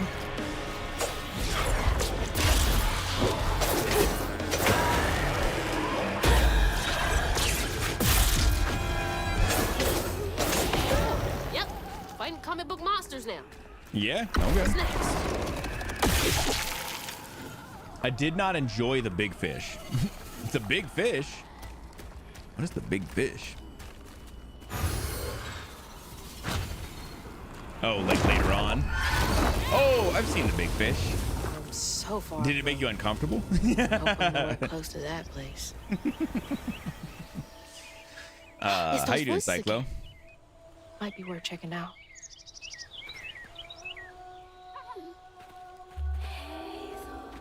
Hazel. Yeah, so far this has been great. There's the river. The fighting I can has see to is be a going to be way a little bit crazy. It's not my favorite fighting so far. But I might have to sink my way into it a little bit, you know.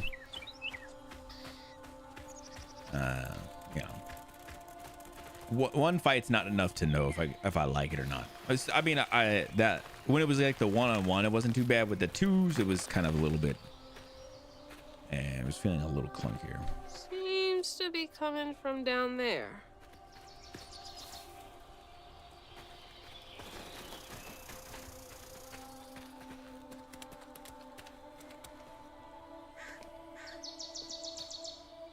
Oh my god.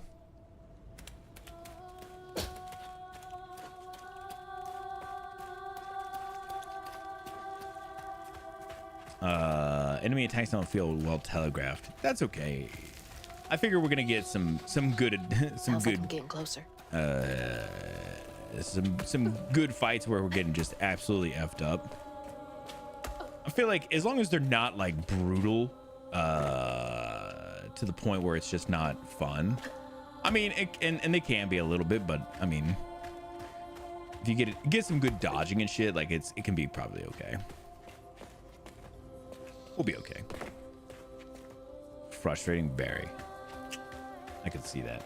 I could see that there could be some shit in here that could be kind of a little bit frustrating. Like I said, the fighting just that little bit felt a little bit like not clunky, but like a little clunky.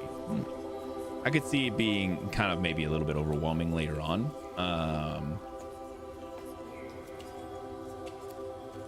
But we'll see.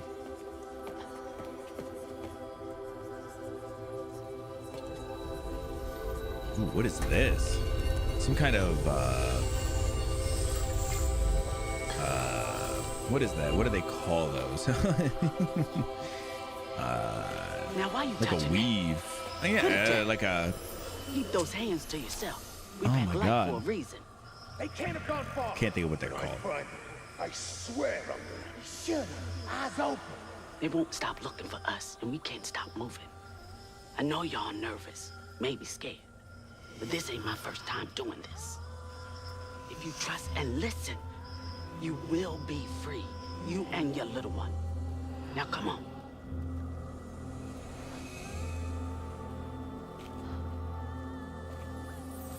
An early day tomorrow. Gotta get some I'll sleep. take you to Hey, the have a good river. night, Plenty.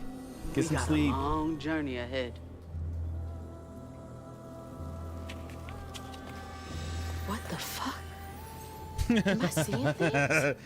What the fuck? This can't be real. We about They to do look some. so real. We about to do some This Harry Potter is magic with that bad crazy. boy.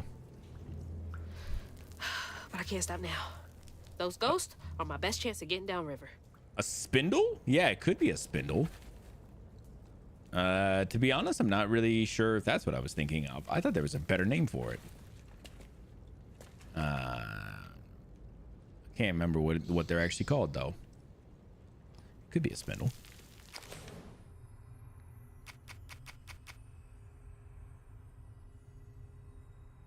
You think of a loom? Yeah, maybe it's a loom. But it's not really a loom.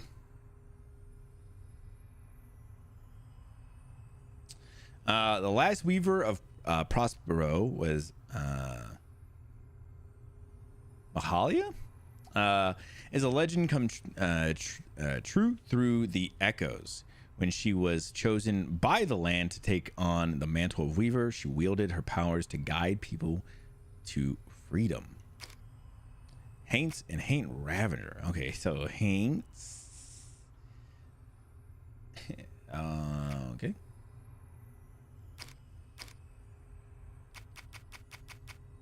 Stigmas, ghosts. Okay, cool. Spinning wheel. Spindle is part of a spinning wheel, if I remember correct. Yeah, I thought there was I felt like there was a different name, but you guys are probably right. I'm just probably thinking that there was something else for it. We'll probably wrap here in just a few minutes. I know we didn't get a whole lot of time with this, but God, so far I really like it. I mean, obviously, aesthetically, fucking beautiful game.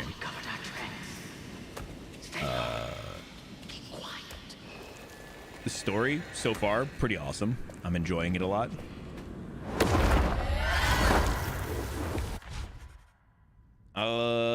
To open the upgrade menu, enhance your combat ability with upgrades available for purchase using floofs. Floofs. Dodge and then quickly press X to attack in the chosen direction. Huh, yeah, that sounds cool. This upgrade costs 5 floofs. How many floofs do I have? I have 5 floofs. Okay. Can't take them with you, you know. Press Y to collect a floof, gathering them from various sources such as floof bundles or knots. Okay. That's helpful. That's helpful. Yeah, I'm not sure why they're called floofs. loose. But yeah, I'm really enjoying it so far. I expect this. And soft. Everything else around here feels so wrong. I feel like this game's gonna probably take me a good handful of. Oh my god, these are really expensive.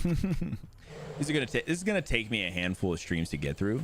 I think it's like around 9-ish hours, which is about what Soma was.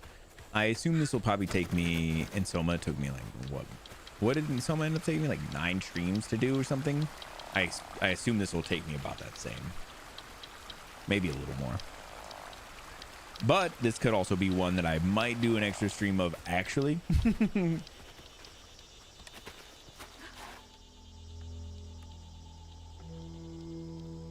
That's cool.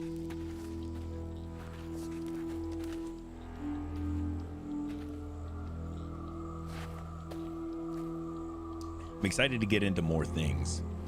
I also have seen that Hazel gets like different outfits and stuff too. What the? And I'm very curious. Get back! Get back! Hide! Uh-oh. What are we hiding from? Wait! Hey, where'd they go? Loose. New lore. The quarters.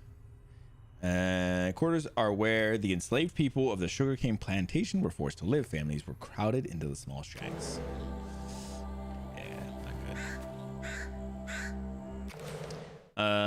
Is there like a save option in here? All progress will be saved or will be lost. How the fuck do you save? Should autosave? Where? I don't like the idea that it doesn't tell me when it's saved. You know? Options. But it should just say it, you know? It shouldn't just be in here. It should just be in here. Like, that's not what you want to do. Like, just, you know. Like, that shouldn't, it should just be, it should just be in here.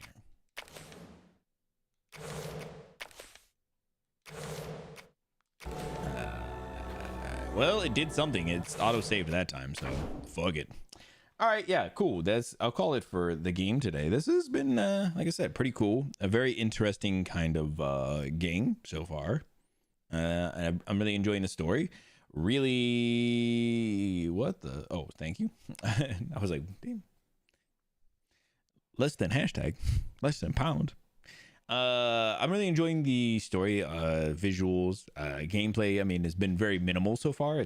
We're kind of getting the story going and kind of getting little bits. So it's slow going at the moment. So I understand that, but I'm very excited to kind of see more, and we'll pick it back up on Thursday.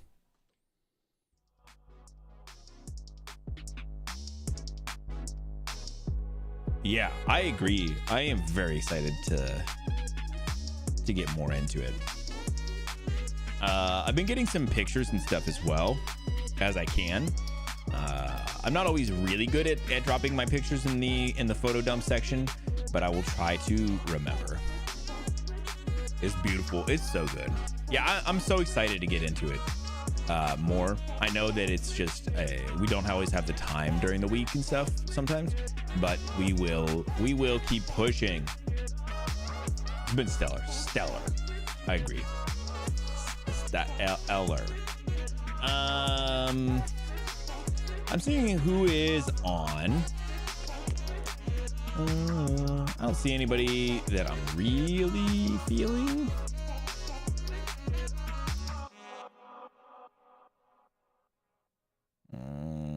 Yeah, I don't really see anybody on. So this is kind of my thought as of right now. I will be back on Thursday. Hopefully we'll get through some news pretty quick on Thursday and we can get into our game early. That is always the hope. But I'll be back Thursday. We'll be doing more news, and we'll be doing some more of this game, South of Midnight. So we can pick it up for where we left off today. Outside of that, make sure that you guys are checking out Vash. He's going to be streaming over on YouTube and Twitch at Vash the Wolf. He is starting Manhunt. Manhunt is one of those ones that is kind of a little crazy. It was a Manhunt, a 2003 video game that was a little bit risque, not risque, a little crazy at its time for some of the violence and things that it kind of depicted. Of course, now games like Hellraiser are coming out that are insane with that kind of stuff. So obviously this is not going to hold up in the same regard, but I think it'll be very interesting to see. It says it's a stealth game, which, yo, fuck that. But go over and see, watch him get into it, see if he really hates it, then stops playing. No, I'm just kidding. But yeah, make sure you guys are checking him out. He's going to be live tomorrow. But different executions. I'm excited about that. And then, like I said, I'll be back here Thursday, and then Sunday, make sure you guys are checking us out, Wolf and the Kid on Twitch, and it'll just be right here on YouTube on my channel. Vash and I are going to be streaming together. It is a duo stream, so if you've never seen, we stream together, both of us on stream, both of our games on stream, playing some Monster Hunter Wilds, where we're getting into the new event, the Flame Feet event, and checking out all the new stuff that's going on there. Yeah, I think that's it. Again, make sure if you're on Twitch, you hit that follow. If you're on YouTube, hit that subscribe. Appreciate you guys all for that. And I'm gonna hit you guys with the same one that I hit you guys with at the end on Sunday, because that thing was a banger. Yeah, make sure you guys hit up the Discord. Yeah, thank you, Title. Yeah, hit up the Discord. The Discord is super cool. We're always almost every day, a couple of us are doing the guess the game and posting our results in the general. But come over and chat. There's lots of channels in there to go check anything out. And then we also have the news channel. If you ever want me to talk about stuff, news channels in there. Means they're shiny. Oh yeah, I got a Pokemon card I dropped. I've been playing Pokemon trading card game Pocket, and Title and I will throw some of our cards that we get in there. And I got a shiny Farfetch. I didn't even realize he was shiny. He's so normal looking. With that, I'm gonna get up out and out of here. I appreciate you guys so much for coming and hanging out. Like I said, we'll pick this all up on Thursday, and I hope you guys have a great rest of your evening. Let me get this absolute slapping banger out on here. All right, have a great night, guys. I hope you guys have a great week, and I will see you guys in the next one. Have a good night, guys. Later, guys. Goodbye. Thank you for coming to the stream, guys. Oh man, it's such a banger. See you guys. Goodbye. Later. Bye bye. Goodbye and goodbye.